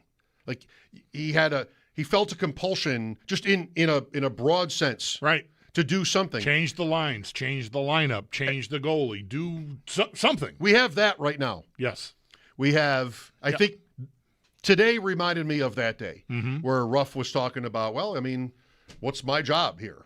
Like this is what I'm commissioned to do. Right, we're in a rut. I got to try to get us out. And a thing to do when that's happening is not just keep rolling out the same 12 guys in the same order and the same 6 guys on the back end and even the same guy in the net. I gotta do something different. You know, this combination hasn't worked for a couple games. So let's see if we can, just change it. Maybe Helenius with Quinn and Zucker springs one of them. Like, I'll play. All I need is a play. Maybe, I mean, ideally, I get a half a dozen or so and 3 or 4 of them are goals, and maybe I'm home free. But I need plays to be made. And so hopefully Helenius, despite his lack of experience, which there's no arguing, he's played 9 NHL games. Tonight will be game 10, his first NHL playoff game. Maybe he will make a play. I believe in this player long term. Like, I'm very excited about him. And I do like, after he left here, he had it showed well, and then I think it's sort of, you could feel it coming. He's not going to be here for long. Just there were some, he got exploited a few times. So let's just be careful and not force this, send him back and he went back to Rochester and kind of took over, which I think is very encouraging. So I'm real interested to see what that looks like, because one guy just being different there, if that line can find its way to being some semblance of as dangerous as they were in game 1, well, then at least, I don't know what I'm going to get out of my top line. They've had a tough go here. Tuck and Thompson both have had moments already in this only 3-game series to this point that you're just like, are they okay? Where are we here? But Benson and Doan have been pretty reliable. Norris, I'd love it to find some news that Olsland is coming back, but it seems like that's out. You're not betting. You're done betting Norris. I'm off. I can't do it. But I know that line is still going to be dangerous, whether Norris can finish or not. Benson and Doan have been reliable. And if Quinn and Zucker can get back to what they had in game 1 with Helenius in the middle, that's a guy that will shoot the puck. I mean, what does McLeod not ever do? Shoot. So I've got even though he's playing the center position, I've got a guy that will shoot the puck, that can shoot the puck. It's one of his strongest assets. So maybe that's just all I need is an opening. I just need a guy willing to take the shot, where McLeod is normally looking to pass off to the D or someone down low or whatever. He's just never going to shoot. Though you get to Helenius like at the top of the circles, he's shooting. I think if he's going to shoot it. Whereas McLeod never will, or rarely will. Sorry. Here's Dean with us. Hi, Dean. Good afternoon. How you guys doing? Good, Dean. Thanks for calling.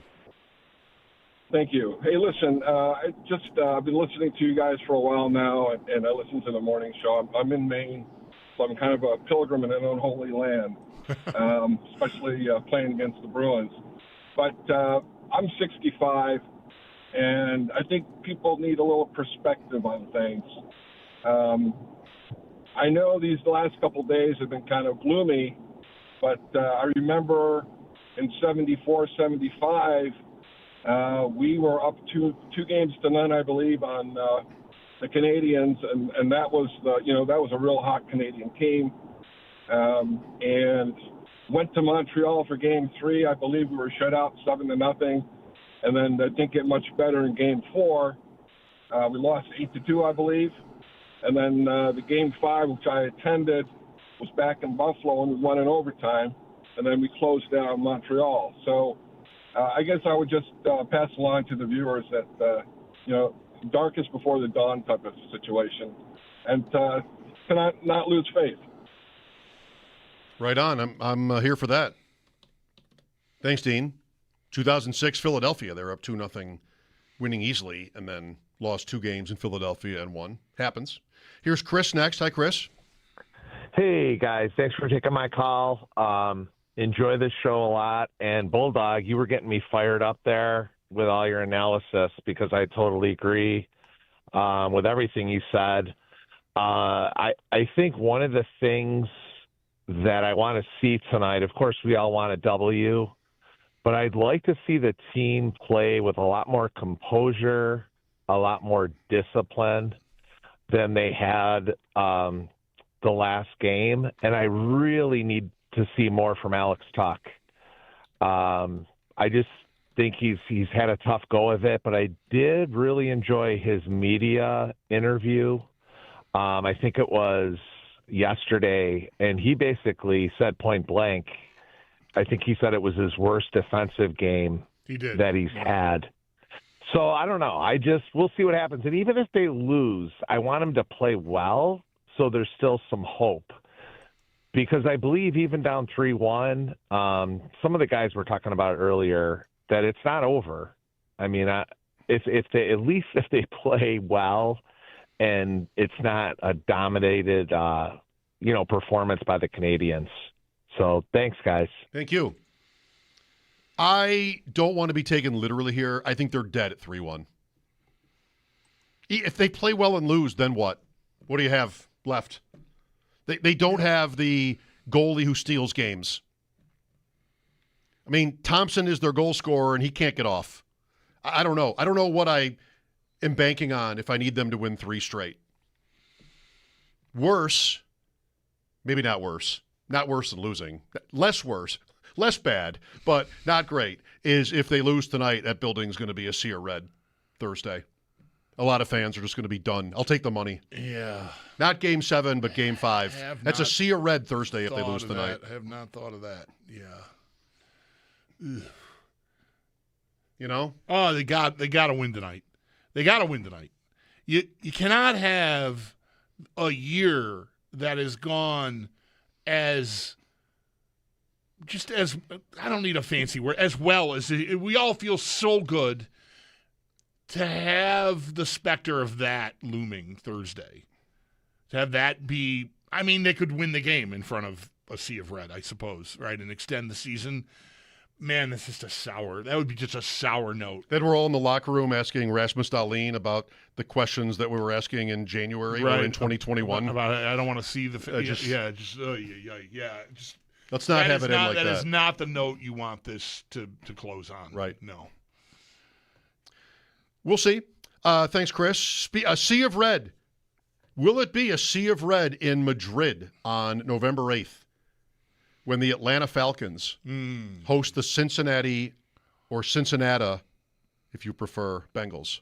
Will it be a sea of red in Madrid? I don't know. November 8th. How many NFL teams have red jerseys? Because it'll be a sea of mismatched NFL jerseys, which is what those games almost always are. Like our home games. Yeah, it's just like I have a jersey. It's not any of the teams that are playing, but, whatever. I live in Madrid. Right. I'm going to a football game. I'm going to wear the football jersey. I have a LaDainian Tomlinson dark blue Chargers jersey. Giddy up. That I'm wearing to this Bengals-Falcons game. Right. Yep. That's fine. Yep. That's the latest schedule report. Yesterday, around this time, a little later, we got Bills-Lions week 2. Yeah, that leaked yesterday and got confirmed before the night was over. Yeah, right? The Bills confirmed it? Last night, yeah. I was thinking it was this morning. Yeah. Great. I mean, I'm totally here for it. That means they will open on the road in week 1, the Bills. Yes, that's all but official now, right? I mean, Adam Schefter even said their home opener will be this game. So it's a given. Game. It's a known thing. Right. And I have decided it's one of 2 games.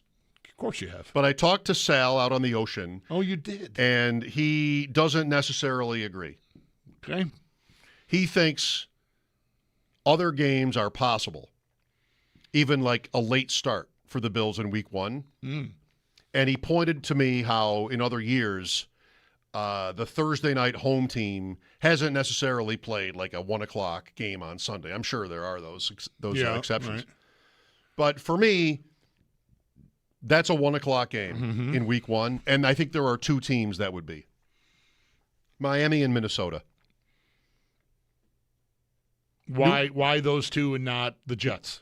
The Jets can't be home in week 1. Oh, that's right. That's right. Yes, we discovered that yesterday. The Giants are home that day, Right. that night. So the Jets won't play at home on Sunday That's week right. 1. Okay, the Jets are out. New England could.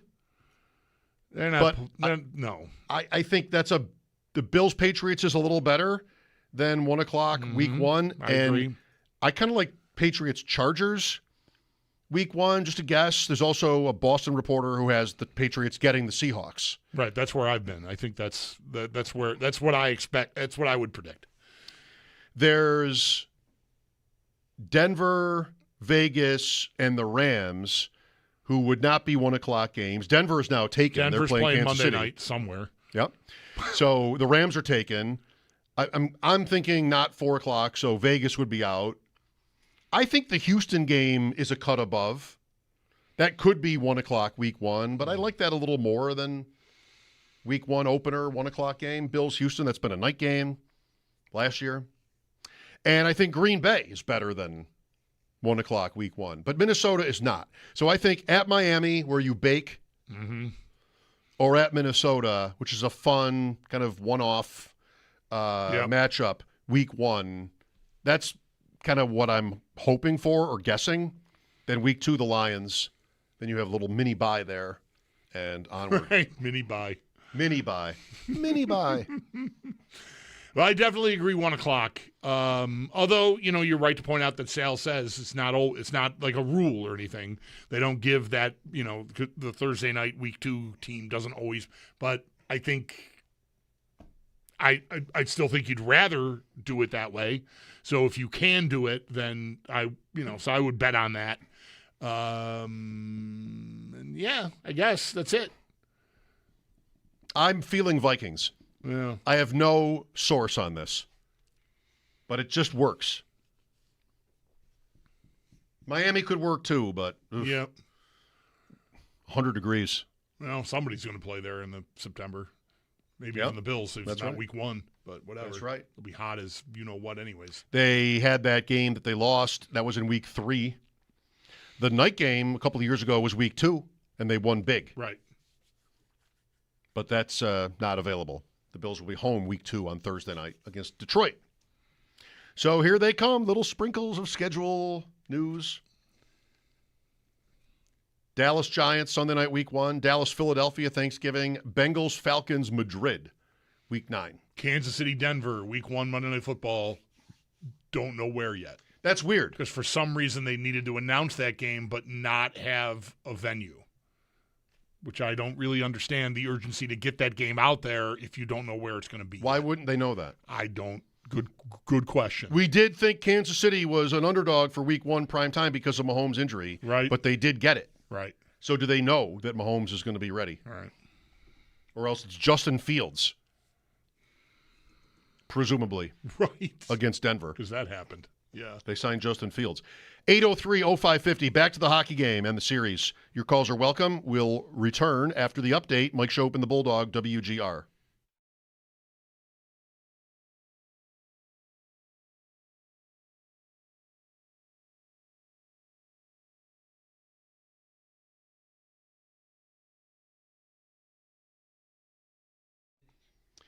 I love this 40 by the 4th from Awaken 1-8.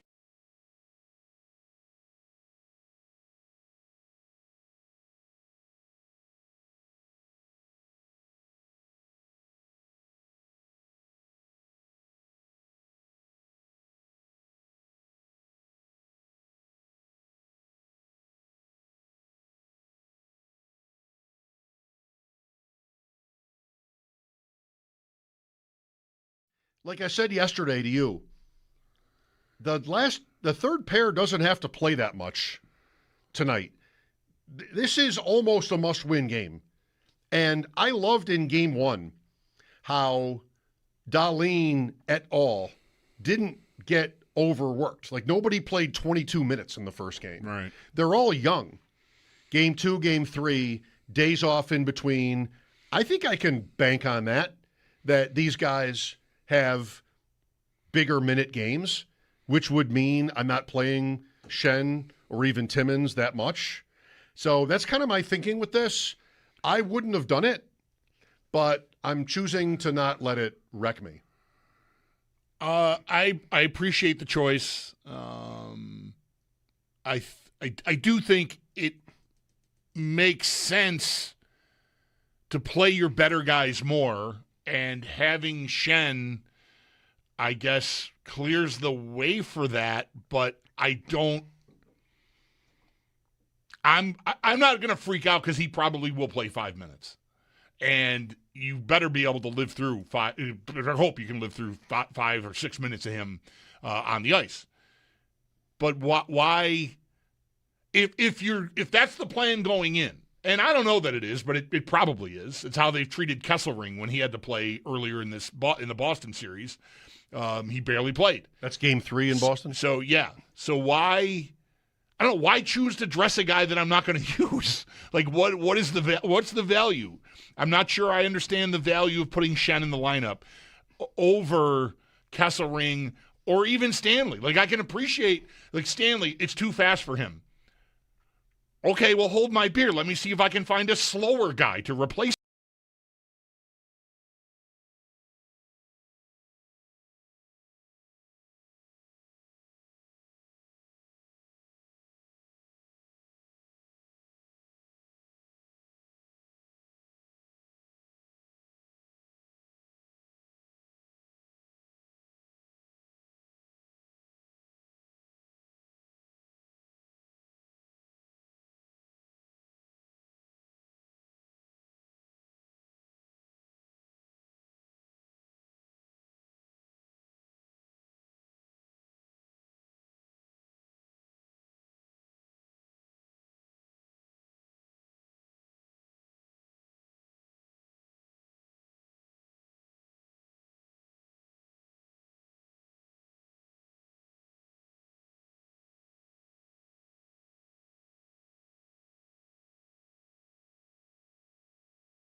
and a half, as it is game day, game number 4, Sabres at Montreal, and the Sabres do trail the Canadiens 2-1. And going into tonight, it does appear there are going to be a number of changes, and while Lindy Ruff would not confirm anything with the media, Morning Skate did point to the number of changes. Number 1, UPL appears to be getting the start in net, his first action since game 2 against Boston. Number 2, Consta Hellenis, centering a line with Jason Zucker and Jack Quinn. Ryan McLeod was with Beck Mallenstein and Jordan Greenway. Sam Carrick appears to be out of the lineup. And then number 3, Luke Shen appears to be taking Logan Stanley's spot and was partnered with Connor Timmins. We'll get confirmation on all of that much closer to puck drop, which is at 7 o'clock, pregame at 6. And of course, all of that is right here on WGR.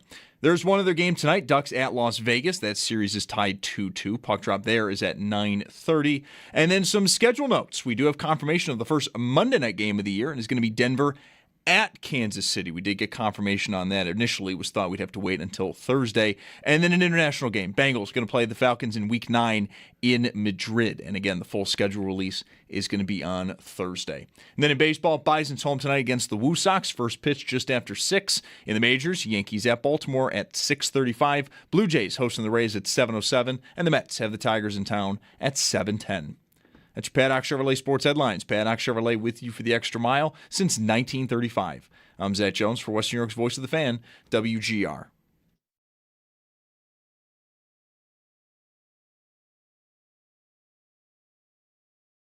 We've used 3 guys all year. We've used those 2 guys in tandem all year, and those guys have been real good for us. And again, I'll just echo the point that we didn't get to where we got without our goaltending being real strong. Lindy Ruff on WGR, not only strong, but as he's already saying there, on the shoulders of mostly 2 men, even 3. Right. So Ruff would have known this morning his plan.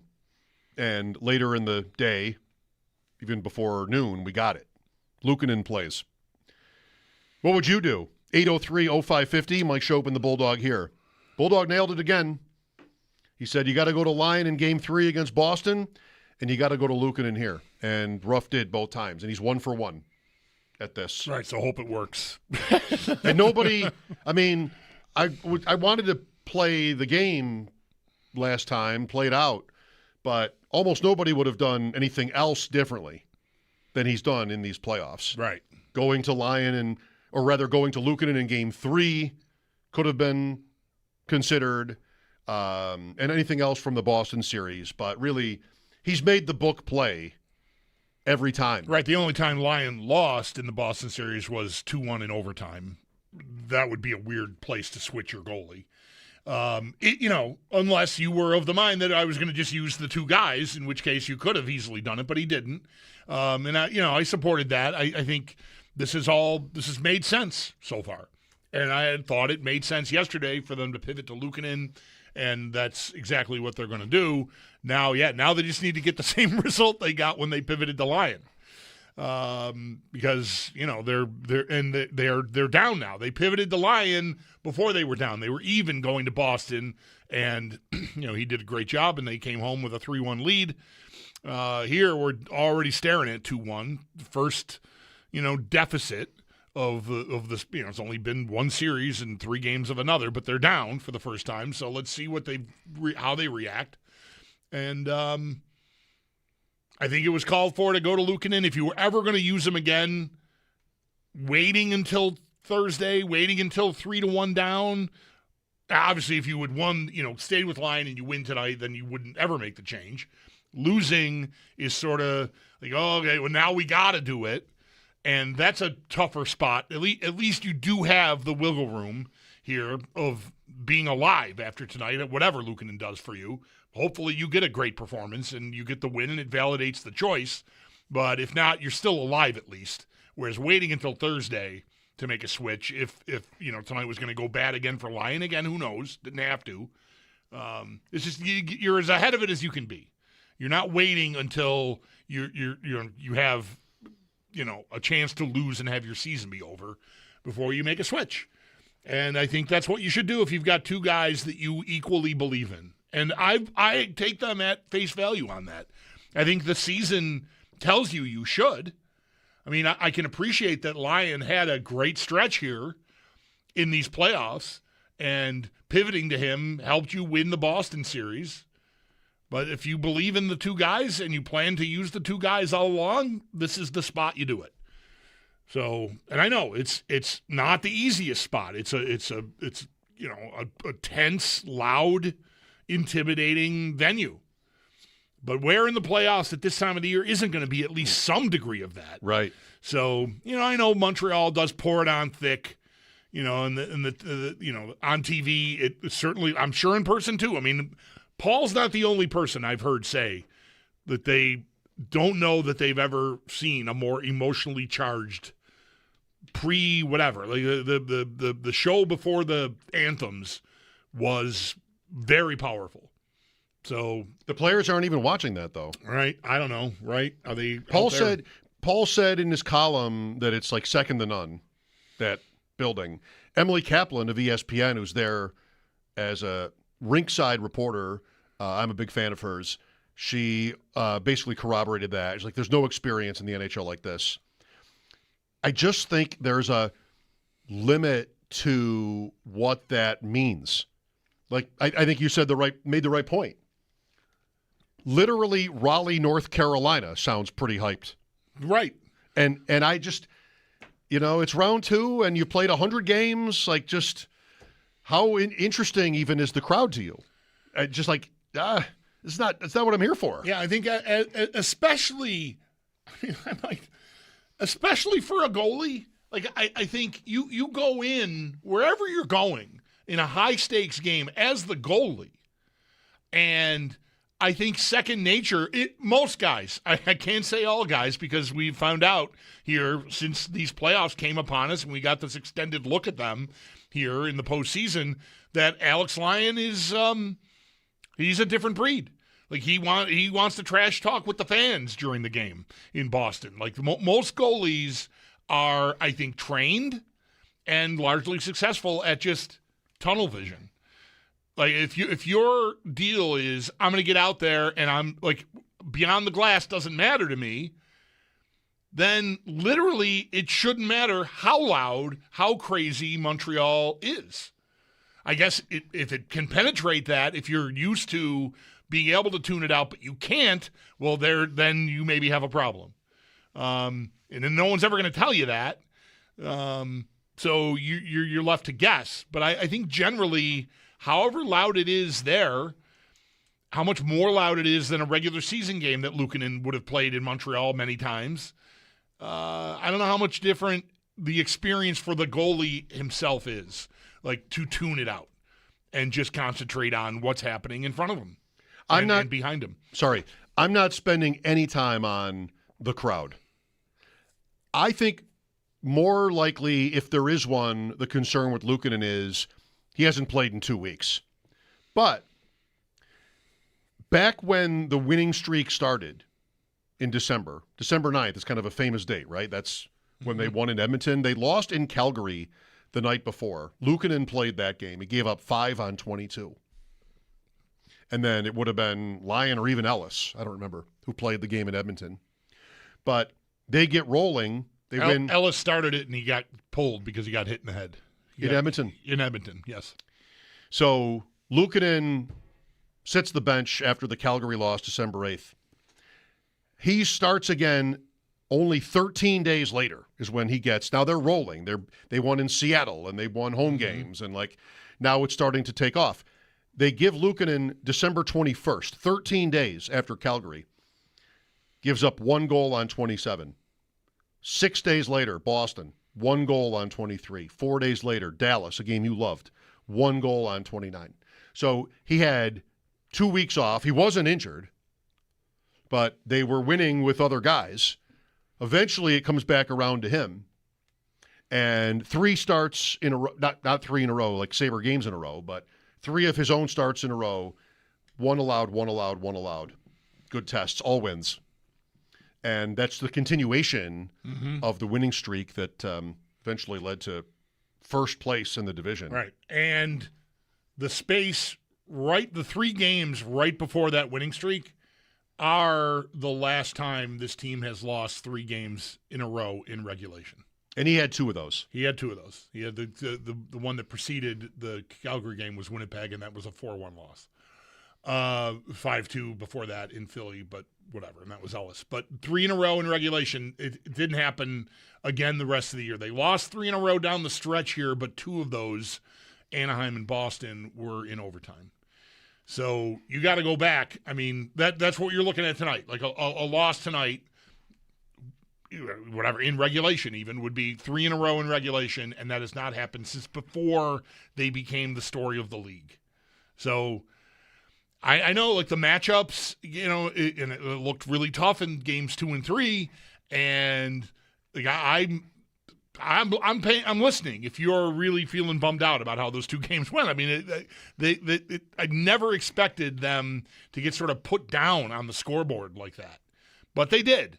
But I think a bounce back is so in the window here. And not just because of the lineup changes and the goalie change or whatever, but this is a team that just has not lost 3 in a row. Big test. Listener named Todd tweets at us that it's been announced that if the Sabres win the night, Saturday's Game 6 will be at 8 o'clock on Saturday night in Montreal.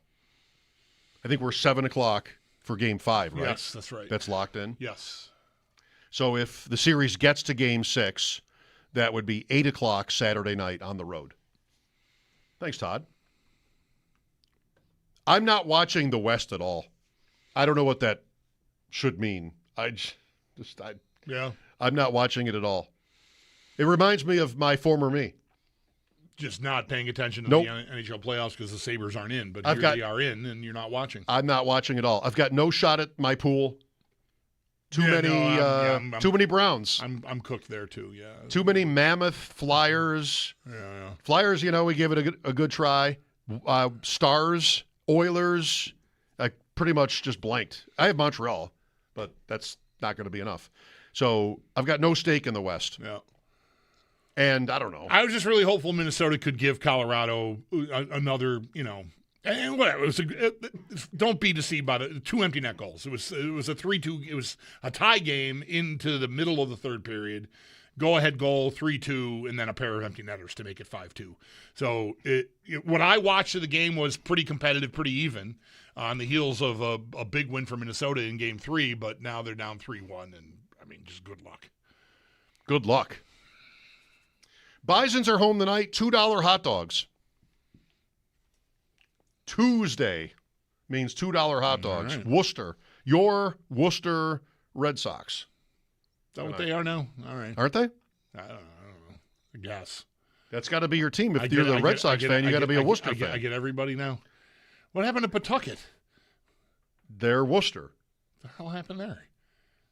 I didn't know that. Are you sure that that's the Red Sox? That is the Red Sox affiliate? Yeah. Okay. You're going to make me check. Well, I know where Worcester is. I mean, I know it would make sense, but I didn't know that. I missed them changing from Pawtucket to another city. Well, they're the Worcester Red Sox. Okay. So if they're not the Red Sox affiliate. It would be really weird. It would be really like a very strange decision. TIL. Today I learned that the Bisons have a player named Charles McAdoo, who they list as the cousin of Bob McAdoo. I was so excited to tell Tim Graham this when he was here earlier, because he's like, he might have a story. Mm-hmm. Do we know this? I didn't know this. He didn't know this. Cousins, I don't know, they're probably 50 years apart in age. So it's got to be some sort of, stretched out. But he literally has the name McAdoo. He had a 5-for-5 game last Tuesday for the Bisons in Lehigh Valley. How many rebounds? How many rebounds is funny. He was 5-for-5 from the field. Sorry. On May 5th. Very sorry. That's funny. And he fouled out. It's your score. And 7 RBIs on the week. The Bisons have a McAdoo that's related to Bob McAdoo. Cool. And he's ranked, I think, 26th among Blue Jay prospects. So he's not, just out of nowhere. Go check him out. 6 o'clock tonight. It's Nurses Appreciation Night tonight. All right. Tomorrow your dogs can get in free if you'd rather go tomorrow. No hockey game. Free for dogs. I guess today it costs a lot, but wanna tomorrow is free for dogs. I'm afraid to ask a question that you may not be prepared to answer, but I heard in the ad that ran on the station earlier this afternoon that they are having a fireworks night where the object is to blow the whole show off as quickly as possible. Thursday. They're just going to that's this Thursday. They're just going to let the whole thing rip all at once. Thursday. That's the idea. And then I think on Friday they'll have a normal, huge, long, normal length fireworks show. But the plan Thursday is to launch everything at one time. Yep. Big week. Mike Schopp and the Bulldog here, 803-0550. This is WGR.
Rare peek behind the curtain. Bulldog thrown off by the end of the break, apparently.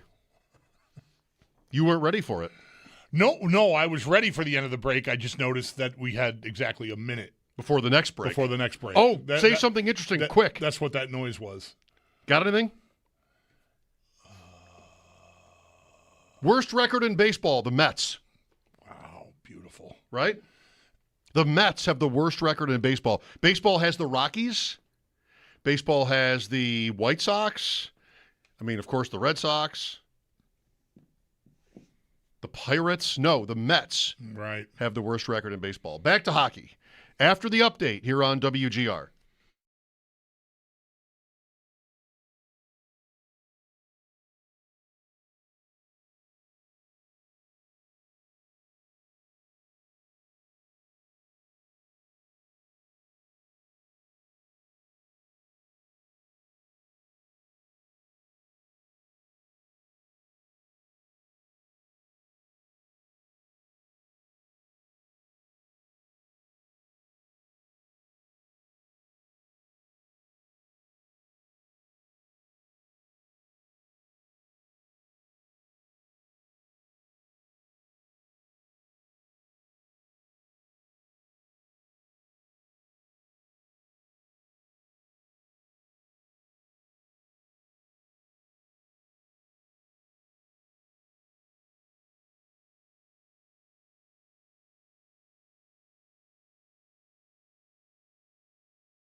T-minus 1 hour until pregame, as it is game day. Game 4, Sabres at Montreal, and the Sabres do trail that series 2-1. Puck drop is at 7. Again, pregame at 6. Both are right here on WGR. Heading into tonight, though, it does appear there are going to be a number of changes in the lineup. Head coach Lindy Ruff would not confirm anything with the media, but the morning skate did point to a number of changes. Number 1, UPL appears to be getting the start in net. This will be his first game action since Game 2 against Boston. Konsta Helenius was centering a line with Jason Zucker and Jack Quinn. Ryan McLeod was with Beck Malenstein and Jordan Greenway. Sam Carrick appears to be the one out of the lineup. And then Luke Schenn is taking Logan Stanley's spot. He was partnered with Connor Timmins. Again, all of this was at the morning skate. We'll get confirmation on this closer to puck drop at 7. One other game tonight, Ducks at Las Vegas. That series is tied 2-2. Puck drop is at 9:30. And then in the NFL, Bills signed former Lions tight end Shane Zylstrup to a 1-year deal. And they also have had rookies Skylar Bell and Caleb Alarms-Orr sign their 4-year contracts. For more on that, we do have pieces up at our website, WGR550.com. And then some more scheduling news. We have confirmation on the first Monday night game of the year. It's going to be Denver at Kansas City. And then the Bengals, they're going to play the Falcons Week 9 in Madrid. The full schedule release is going to be on Thursday. And then in baseball, Bison's home tonight versus the Woo Sox. First pitch just after 6 o'clock. And then the majors, Yankees at Baltimore at 6:35. Blue Jays are hosting the Rays at 7:07. And the Mets have the Tigers in town at 7:10. That's your Paddock Chevrolet Sports Update. Paddock Chevrolet with you for the extra mile since 1935. I'm Zach Jones for Western New York's Voice of the Fan, WGR.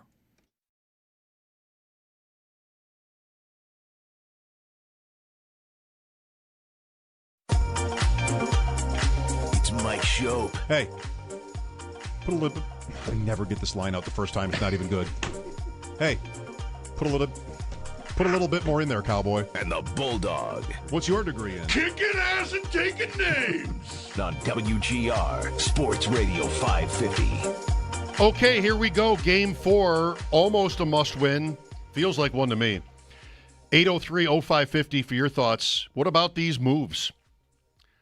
Schenn, I did not see coming the whole time. No. And I'm not blaming you. As right as you've been on the goalies, and I think your Kesselring point yesterday was spot on. Like, they just didn't trust him when they turned to him. I think, am I wrong? Kind of the whole time since they got Schenn, which was at the same time as getting Stanley, by the way, from the same team. You've said, I mean, only if you're really in a pickle, like only in emergency. Right. And is this quite that? No. He comes in above Kesselring and even Metza, let alone Stanley. That emergency would mean, to me, what would qualify as an emergency is if Metza and Kesselring and Stanley, is Ryan Johnson here? Anybody else who could play, they're all in walking boots.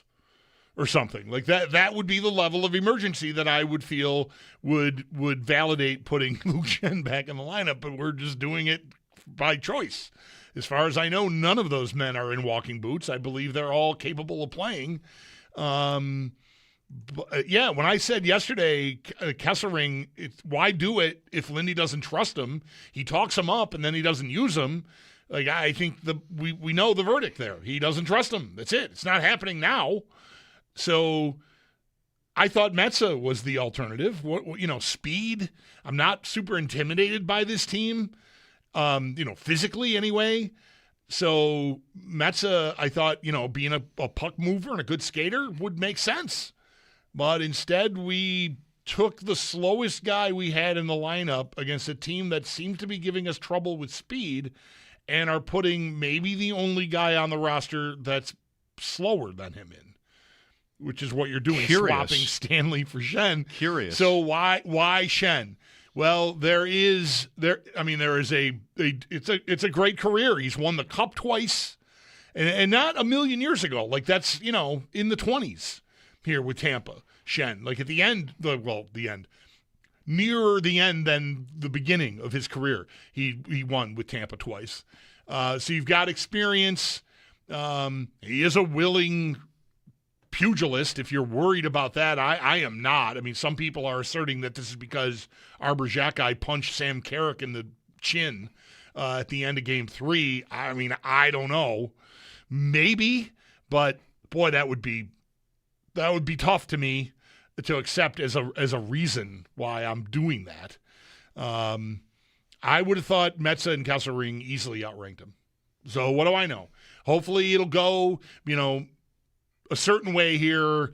The top 4 will play more minutes. Schenn maybe plays about what Kesselring played or less in the only game he got in the playoffs so far, and you just manage to stay out of the ditch. He cross-checks a couple of people in front of the net, hopefully not, penalized for it because, you can get away with a certain amount of that kind of stuff, and hopefully you just kind of get through it. But I didn't love the Helenius idea, but I can get behind it because there's talent there. I just think it's a hell of a spot to throw him in. So I don't know that I would have had the balls to do it, but I admire that Lindy does have the gumption to put him in. So good for you. The goalie to me was easy. The Schenn one, I don't know. I'm just crossing my fingers and hoping for the best because not sure I can really explain it other than he's been through everything you can be through, and maybe Lindy feels like to some extent. Thompson told you they got distracted, whether that was the setting or the officiating, which can be a part of the setting, like whatever. Thompson said after the game that he thought they were too worried about stuff they couldn't control. And that could be a sign that there were nerves there. And maybe Lindy feels like Schenn has been through so much, he'll be a comfort to them or something. I'm trying the best I can. So when you tweeted, "Hold me," you're thinking maybe the Sabres themselves are tweeting or thinking, "Hold me." Yeah, I guess so. Luke Schenn. Maybe.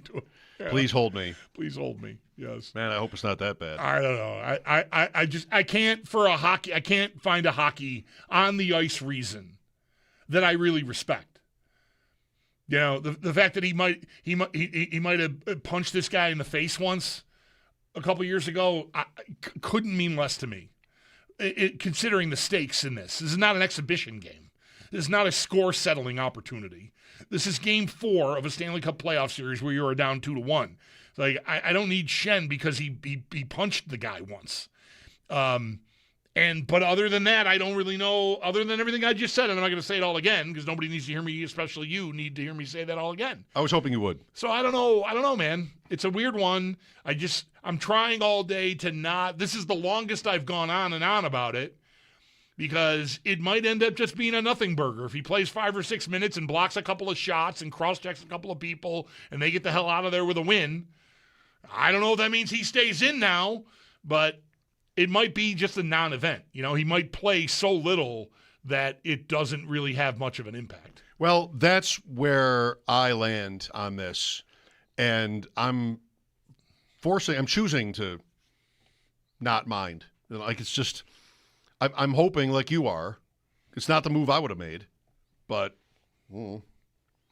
I think that what you've got in Dahlin, Samuelsson, Power, Byram is 4 studs to varying degrees who are young. And I'm at a point now where I can't afford losing. And they have been able to get through the series and even the entire playoffs so far without, I would say, overtaxing their top guys. So I think this is the game where you really just have to lean on the 4 of them. Maybe especially Dahlin. You could move him into different pairings over the course of the night. He's going to play all your special teams already. I think that's what I would be thinking here. That doesn't lead me to feeling like I have to play Schenn because I have 4 options for that spot. But I think my objective would be that my stars are going to play a lot, and they haven't really needed to do that yet. Everybody knows what's at stake. That's it, and right. Maybe Schenn gets 5 shifts after goals or after penalties where my stars have been on the ice, killing penalties or on the power play. That would be it. Doesn't make it the right choice necessarily, right, but yeah, that would be my thinking. For a reason for that reason, it feels, I don't want to say it's the wrong choice, because maybe whoever I've referenced it, they've already done this with Kesselring earlier in the playoffs, where he went in, like, okay, well, let's see what this looks like. Oh, he barely played. So you're doing that again, and the results, I guess, speak for themselves. You won the game that you did that in before, but it's just a weird choice with guys to choose from, that you choose a guy, at least that we are, in effect, in a way to try to explain why they're doing it. The number one answer on the board is, well, he won't play a lot anyways. Well, then why not play someone who you might trust to play a little more than that, or maybe a lot more than that? Is the answer that guy doesn't exist? Amongst Stanley, good question, and Kesselring and Metza, and I think Ryan Johnson's, whatever. They've got four guys. It was never going to be Ryan Johnson. No, right, but still, like, it might as well be, because if I'm going to play him 5 minutes and bury him, then I don't know. It's like, it's almost like I'm calling up someone who's never played before, which is the opposite of what Shen is. So I don't know. Like, maybe I'm wrong to assume he won't play a lot, because you're choosing him. Mm-hmm. It's just I'm having trouble rectifying that.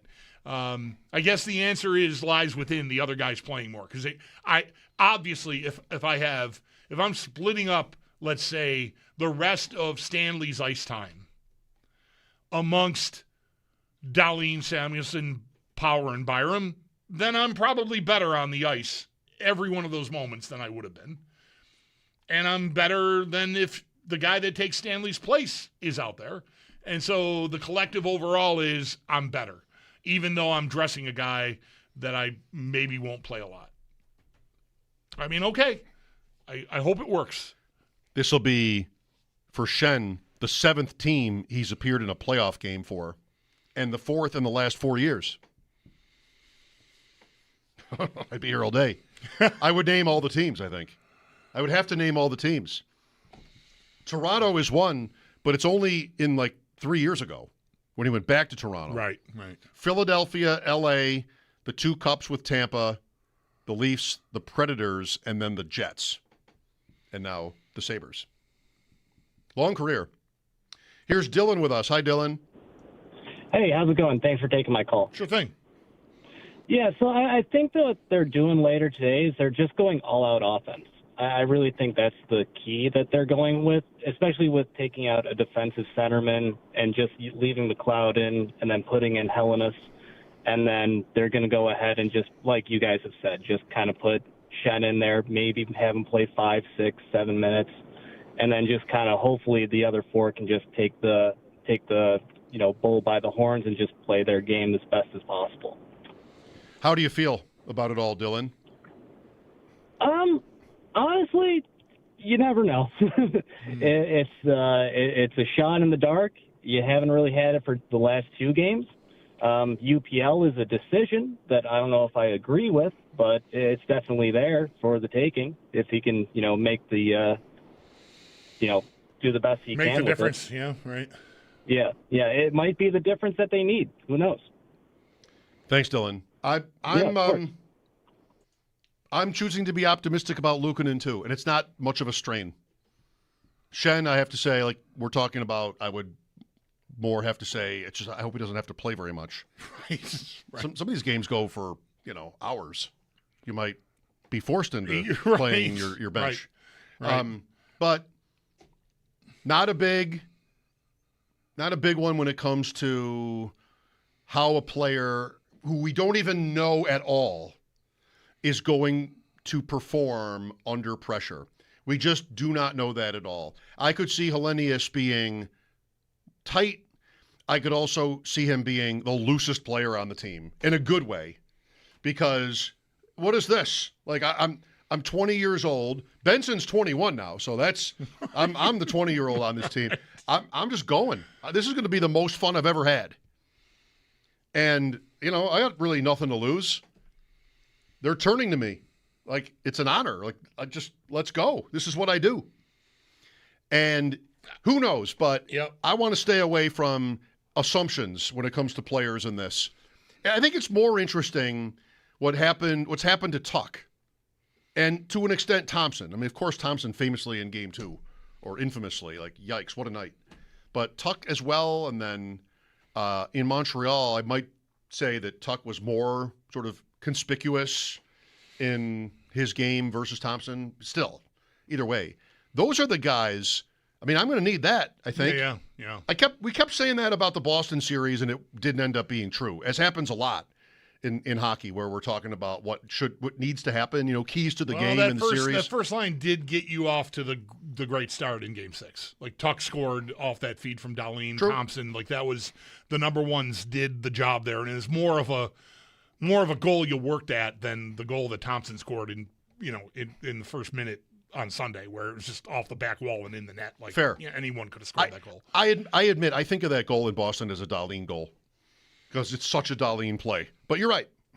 Totally right. So, there is that. But overall, no, I'm not getting what I should be what I'm counting on. I'm not getting the production. I'm not even really getting like good pockets of, like, oh man, they were so close, that shit. Like, they've been kind of, they haven't had a good series. They haven't. So, that's why you wonder about those two guys, especially. I wonder, like, is something? Is there a hand problem with Thompson? Is that why he's having so much? All the trouble he's gotten into has not been like waist down physical. It's all just when he's handling the puck, he's tangling himself up, which is not something with the set of hands he has that should be happening, but it is, which makes me think maybe that's what that is. And then the way he handled the question when he was asked also just made me feel like I want to double down on believing that, because if you're not nursing something, you just say, I feel fine and I got to be better. And instead he went defensive. Anyway, and Tuck, same thing. Like, I just don't know I don't know about hands, but like, there's just not getting what you're used to getting. And that one play, the third goal, is sort of emblematic of that. Like, are they fatigued? Are they injured and fatigued? Are they just, because, how you don't choose always. Like, if you don't, you're just sort of not all the way there because of something. That's how you get beat on a play like they got beat on. You're just sort of watching like, oh, no, it's too late. Oh, well, shoot.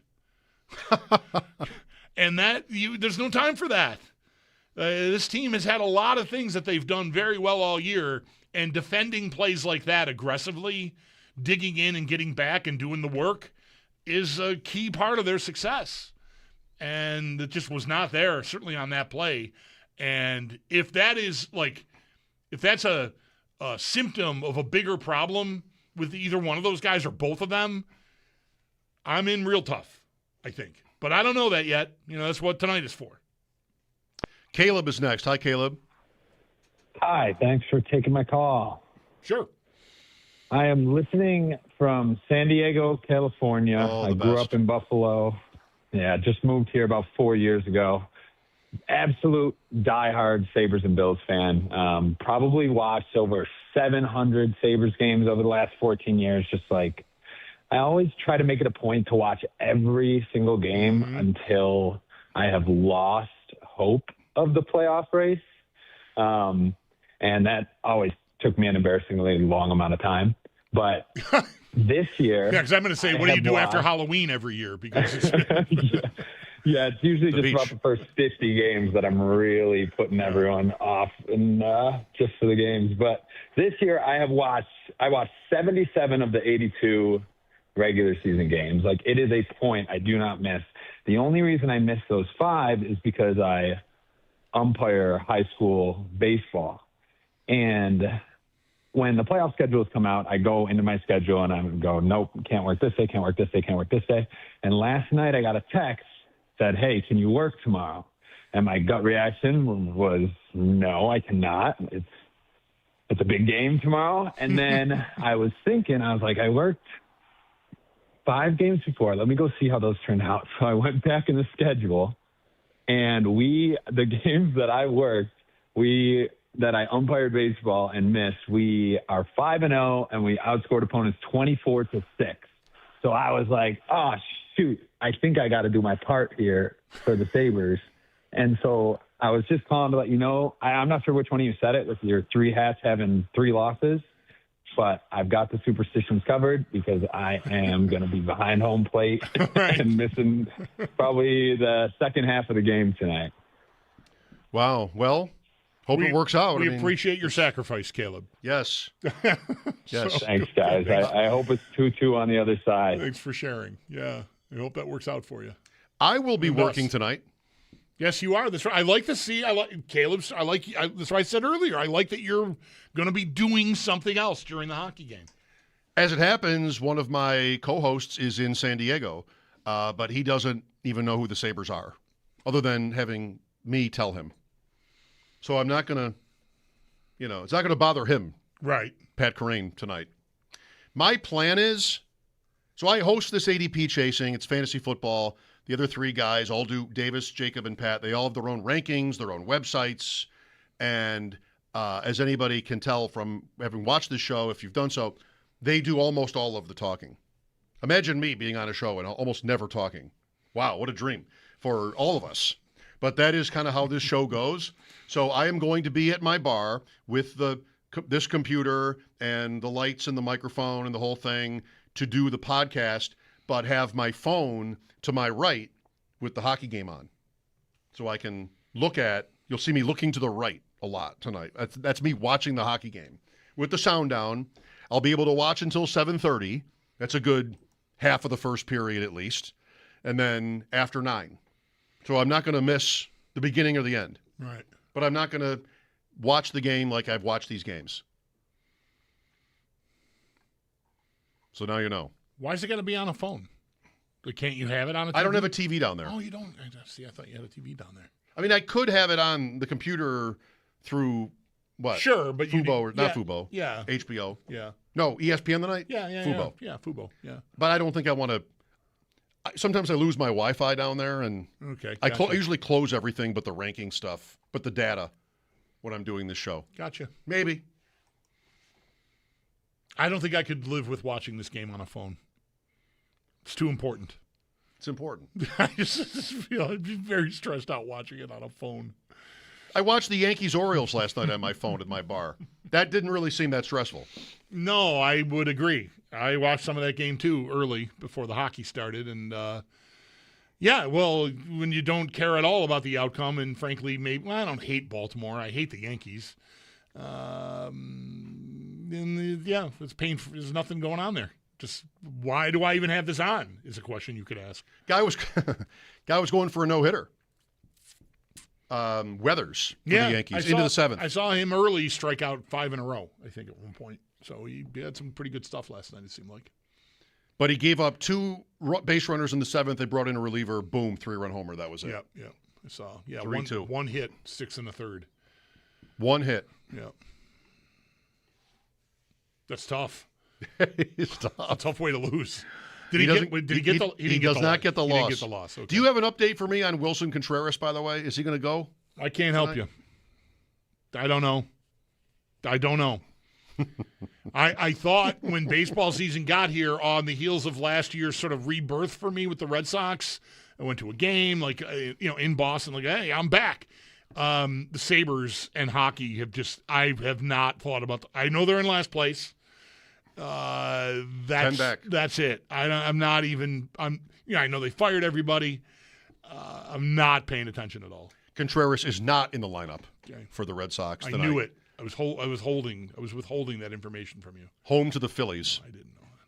One of the great rivalries. When interleague started, didn't they? No, it was Atlanta. The Red Sox first interleague rivalry team was the Braves, right? Because there was the Boston Braves. Yeah. Oh, I bet the fans loved that. It took them back. The older ones.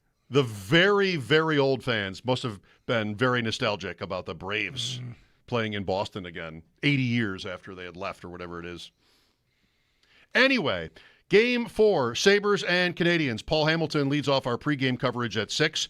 How do you feel? 803-0550. There is roster stuff to talk about here. Mike Schopp and the Bulldog, we'll get back to doing that after this here on WGR.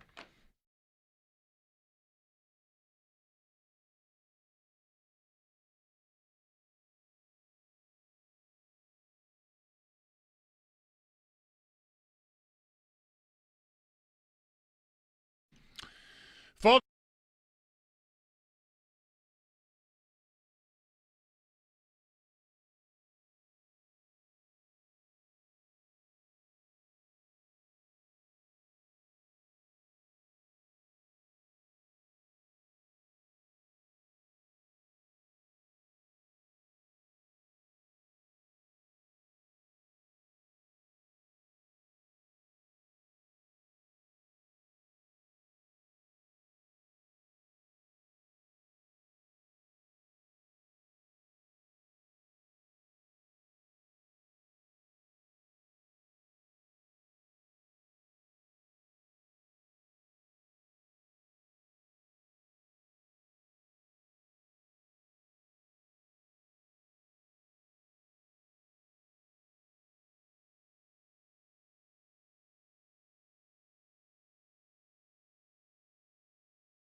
Pregame coming up in just about 30 minutes. Buffalo Sabres at the Montreal Canadiens. Game 4. And the Sabres do trail that series 2-1. Puck drop is at 7. Both pregame and the game, of course, going to be right here on WGR.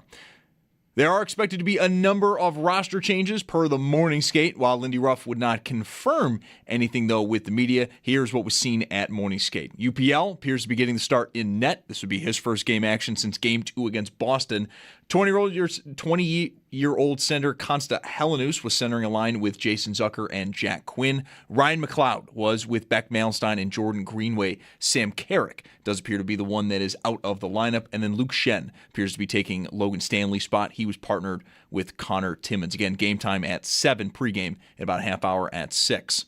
There's one other game tonight, Ducks at Las Vegas. That series is tied 2-2. Puck drop at 9:30. And then also news that came down in just the last couple of minutes. Boston's Charlie McAvoy has been suspended 6 regular season games for his slash on Zach Benson all the way back in round 1. We do have some Bills news. They have signed former Lions tight end Shane Zylstra to a 1-year deal. They also have had rookies Skylar Bell and Caleb Alarms Orr sign their 4-year contracts. And then some some schedule news as we have confirmation. The first Monday night game of the year is going to be Denver at Kansas City, while the Bengals, they're going to play the Falcons Week 9 in Madrid. Full schedule release is on Thursday.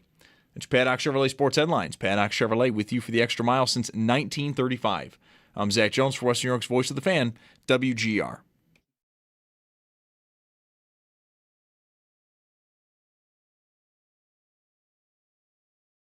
Sometimes playing defense is about just playing in the offensive zone and get the other team on the scramble. They dump it out, and you're changing. We got caught on the wrong side of that. Our top line has got caught on the. We need more, for sure. We need more. This is not about one line or one person. We need more out of everybody. The playoffs is about taking advantage of big moments. Lindy Ruff, he would know. Game 4 tonight in Montreal. So not too complicated how they did it with the forward units. No, right. Just moved, put Helenius in, took Carrick out, and moved McLeod into Carrick's spot. That's it. At least that's what they did at practice or, the morning skate today, assuming that'll hold for the game. So you want to move Thompson to the wing? Too late. I'm not. If Oslin gets back, like we live to a third round, and we're still seeing whatever evidence we've been seeing of Thompson struggling. If that's not too strong. Then I think but not tonight. I need another guy. I think because there's been enough. Like Helenius going where he's going makes sense to me because that line, save for game 1 of this series, has really been a sinkhole. They just have not. I shouldn't say it that strongly. They're getting caved in, but they're just not scoring. They're not producing at all. So. I can get with Helenius going in that spot and keeping Zucker and Quinn there. I think I would need Oslin to be available to get Thompson out on a wing, I think. And then that might not be imminent. No, right. At least that's me. I don't know. Because, geez, it looked like when Oslin was there and we didn't know Thompson was – hindered in any way. It's like, what a godsend. I've got Oslin. He's going. I'm going to get Norris back. And instead, what am I getting out of center ice right now? I'm not getting anything out of center ice right now. Thompson is whatever version of him that has been on the ice in this series so far has been tough. Oslin's not here. Norris is a ghost. McLeod, that just said it. That line's not producing. You got the one power play goal in game 1. Holy cow. Helenius has a chance to just get on the board as a center in this series, really. Thompson did score last game, I know. But let's hope. Their center play has been tough. I'm excited about it. Throw in some talent. Here's Mike next. Hello. Hey, guys. How you doing? Good, thank you. Yeah, I just wanted to talk about the defensive lineups. I just don't understand. We bench Stanley. We're putting in Shen. Clearly, that third lineup with Timmins and Stanley was not good enough and fast enough to keep up with the Montreal forwards. And now we're putting in a guy who's if slower than Stanley. And I've seen enough of Timmins. I don't know why we refuse to pull up Metza or even Malenstein, who I know struggled with injuries, but Kesselring. I mean, those guys are better distributors of the puck, and I just don't I think Shen's going to get cooked tonight. I think he could. I mean, hold on tight if there's a foot race and he's involved in it, because pain is what that will look like. I think watching it. It doesn't mean it has to end badly. You know, the guy's played a lot of hockey and has done a lot of winning, but I don't know. I'm mystified too. Mike corrected you. I think you wanted Kesselring where you said Malenstein. Yeah, me too. I'm very surprised that they went this route. I think Timmins to me is worth staying with, even though you can make the same points about foot speed to an extent. I mean, he's not as slow as Shen, but he's not much faster. He's definitely the slowest guy they have in the lineup when he's in the lineup, I think. But his value blocking shots alone, to me, is worth keeping in the lineup. He has done it doesn't get every one, but a lot of plays in the series against Boston could have gone a different way if he's not out at the hash marks blocking that shot and it's in the netting. Those are big plays. So Timmins, yeah, I don't have a reason to get on him. He has his limitations, but I think they've deployed him reasonably well, and I think his value every time he blocks a shot, I just sort of like, Lindy was right.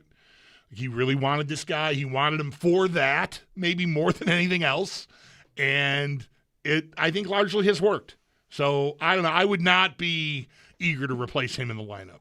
The other spot, certainly up for grabs. And I'm just as stunned as anyone that they've chosen the guy they have in Gen. I'm surprised. I'm just glad that they did make a move there. Because as on one hand, you make these trades at the deadline and you load up on depth just in case guys go down. But, when they don't, you still have interesting options. The Sabres afforded themselves that with those trades. And so they should have been willing to make at least one move on the blue line. And I wasn't thinking it would be Shen either. I came to believe that was just going to be only if everybody got hurt. But okay, at least they were willing to do something, which you want to see, I think, when you lose two straight. Over-under from Bet Online. The total of losses by the Hurricanes in the playoffs, 3.5. I saw this, yeah. I heard Tim and Brad talking about it on my way in. Actually. Okay. Yeah. Has it been long enough? Oh, sure. Yeah, fine. I heard that and thought, what a number. 3.5 for the whole thing. For the rest of it, for 2 more rounds of the playoffs.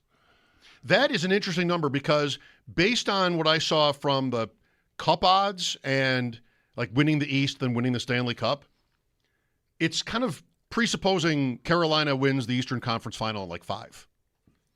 And then maybe they, get beat in the finals. If they get beat in the finals, it's over because it's 3.5. They'd have to lose 4 games. Is that still how it works? Yeah, I believe so, yes. So plus 160 to win the Cup, minus 240 to win the East. Carolina is going to be a big favorite in the next round. The longer this series goes, the greater that probably becomes. Yep. But Colorado will still be favored pretty heavily against them. Not heavily, but significantly. Over under 3.5. I would take the over. But I can't watch their games. They're the worst. I have their games. It's not that I don't get the games. Right. But I don't like anything about it. Style of play, uniforms, the fact that it's Carolina, no interest. That stupid siren. You don't even know they have a siren, do you? I don't. For goals? No. Everybody's got a thing now. Oh, great. All right. Minnesota, they had the Twins manager and assorted Twins players were there last night, and there's no drum, there's no siren, there's no bell. Just he's on the mic, and they all yell, "Let's play hockey." I think. Is that the slogan? Is whatever? Bob Johnson. It's some, Great day for hockey. Yeah, but it wasn't that. I think it's let's play hockey. I think well, I would have known that. That's why I'm confused about connecting it to Bob. Anyway, Minnesota's got that. Sabres have the drum, and it's Ryan Miller or Josh Allen or William Fichtner or whatever, right? Carolina, I'll give them this. It's one of the first versions of this I ever saw. They've had this siren, in the same kind of spot, and a different, someone, it's been Panthers players, football players, whatever. Someone is there, and they crank this siren. It's like maybe like an air raid type of thing. Like that. That's what I think it is. It's an old air raid sign. They crank it, and everybody goes crazy. And now the Sabres have the drum, and everybody's got a thing now. A lot of teams. There's the ceremonial torch. There's the whatever. Like they got to have a thing. Or else what? Copycat league. I don't know. We would all just leave. Yeah, right. We'd fall asleep. We'd protest. Yeah. If we didn't have a drum, we'd all fall asleep. How did we get this far without a drum? I don't know. Anyway, that's why I said when you said you can't Carolina, they're annoying. The siren is on the list. All right. That and Taylor Hall's face. Yeah. Not a big fan. I need the Sabres to keep going or else I think I'm out. Yeah, I know. I'm so looking forward to really talking about Taylor Hall's face. Got to get there. They got to win this series. Greg Wyshynski again on Thursday. He just wrote about Taylor Hall. I saw. Yeah. Ask him about it. Yeah. It's not fully fleshed out yet. I don't know. When are we talking to him? Thursday? I think so. I don't know if I can get there. By then? Yeah. It's a lot. It's a work in progress. Thursday is Game 5. Yeah. I'm not sure I'm going to want to talk about Taylor Hall on Thursday. That's why I'm saying we got to get there. I also don't feel inclined to give you the whole thing now because it's got to matter. One of the great Sabres. So we got to get to a round where we're playing against the Hurricanes, and then I can tell you about Taylor Hall's face. Let's hope. Tonight would be good to get toward that. 803-0550, Mike Schopp and the Bulldog, Paul Hamilton from Montreal to start our pregame coverage in 20 minutes. This is WGR.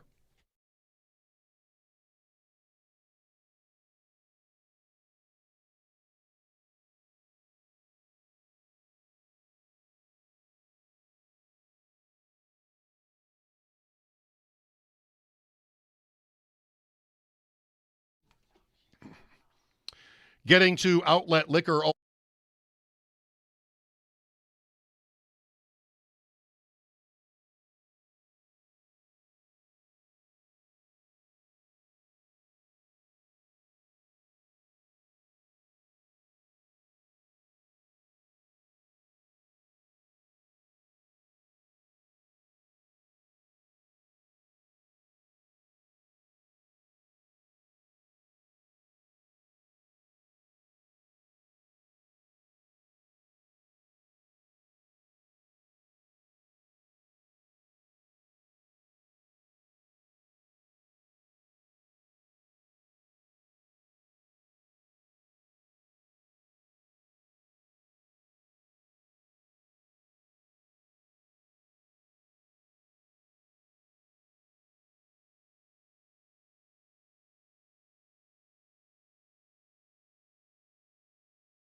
Right into the fire with Paul Hamilton from Montreal coming up to start our pregame coverage in just over 10 minutes. Mike Schopp and the Bulldog here. It is still schedule week in the NFL. Like they were going to move it because of the Sabres or something. They didn't move it. That's this week.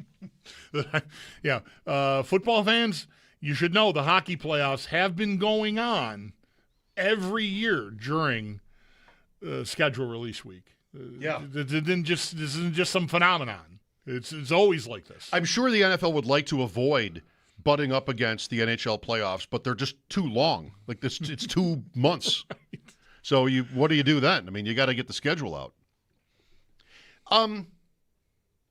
You might have a take on this. I really don't. Is that it for LeBron? Does he play maybe in Cleveland? Does he keep going? I hope so. I didn't watch a ton and read a lot. I saw him talking about how he was asked to play a different role for a part of this year because I assume because guys were healthy and then guys weren't, and so he had to go back to a more prominent sort of a go-to guy. I think I saw one comment I saw him say. I watched the news conference like, I've never been a third option. I think at first he said, I've never been a third option in the NBA, and then it was just like, I've never been a third option in my life, basically. He's probably right. That sounded like somebody who's ready to still play to me. I mean, I'm not a James scholar. Like I don't, listen or try to interpret his media appearances. But so I'm kind of a novice, as far as like reading him goes. But I came away from having watched that thinking he's going to play somewhere next year. I mean, he's still great. Yeah, there's that. Yeah. 21 points a game. He's 41 now. He'll be 42 end of December. Yeah, I mean, Cleveland would be kind of cool. Anywhere. I'd like to see him keep going. I like the story. Yeah. Sabres, maybe? I already went home once to Cleveland. I don't know, like doing that again. And I mean, not only did he go home, he went home and delivered. It's one of my favorite stories in sports. Is that that happened? Like I felt very much of a kinship with Cleveland as a sports market. No titles, just a lot of sadness and despair, and missteps by the football team and whatever. And to see him go back there after breaking their hearts, leaving in the first place, and deliver a championship was really, really cool. He's played 8 years for the Lakers now. I guess it does seem like that. Does it? Yeah. I would have guessed like 5 at the most. But, I don't really follow it anymore. He played 4 years for Miami within the Cleveland stints. Right. Back to Cleveland for 4 more than they won. And then 8 years for the Lakers after that. They got swept hard. That game 4 was close. But the other 3 games were just like Oklahoma City, way better. Yeah. They were set up. Evan Abrams was tweeting about that series a lot, that Oklahoma City was set up to like just the biggest favorite. LeBron had never been a 16-point favorite in a game before until this series. Then there were 12-point underdogs. Underdog, you mean, yeah. Yeah, sorry. And just like this was a huge mismatch, it appeared.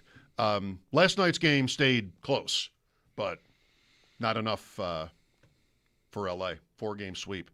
Knicks, Broom goes the dynamite. Knicks and Lakers, or not Lakers anymore, Knicks and Thunder, though probably the likeliest finals matchup, it would seem. I don't know. I'm just telling you what I've heard. The Sabres and Canadiens tonight, Game 4. That's all we ever do. Game 4 in Montreal. Paul Hamilton next.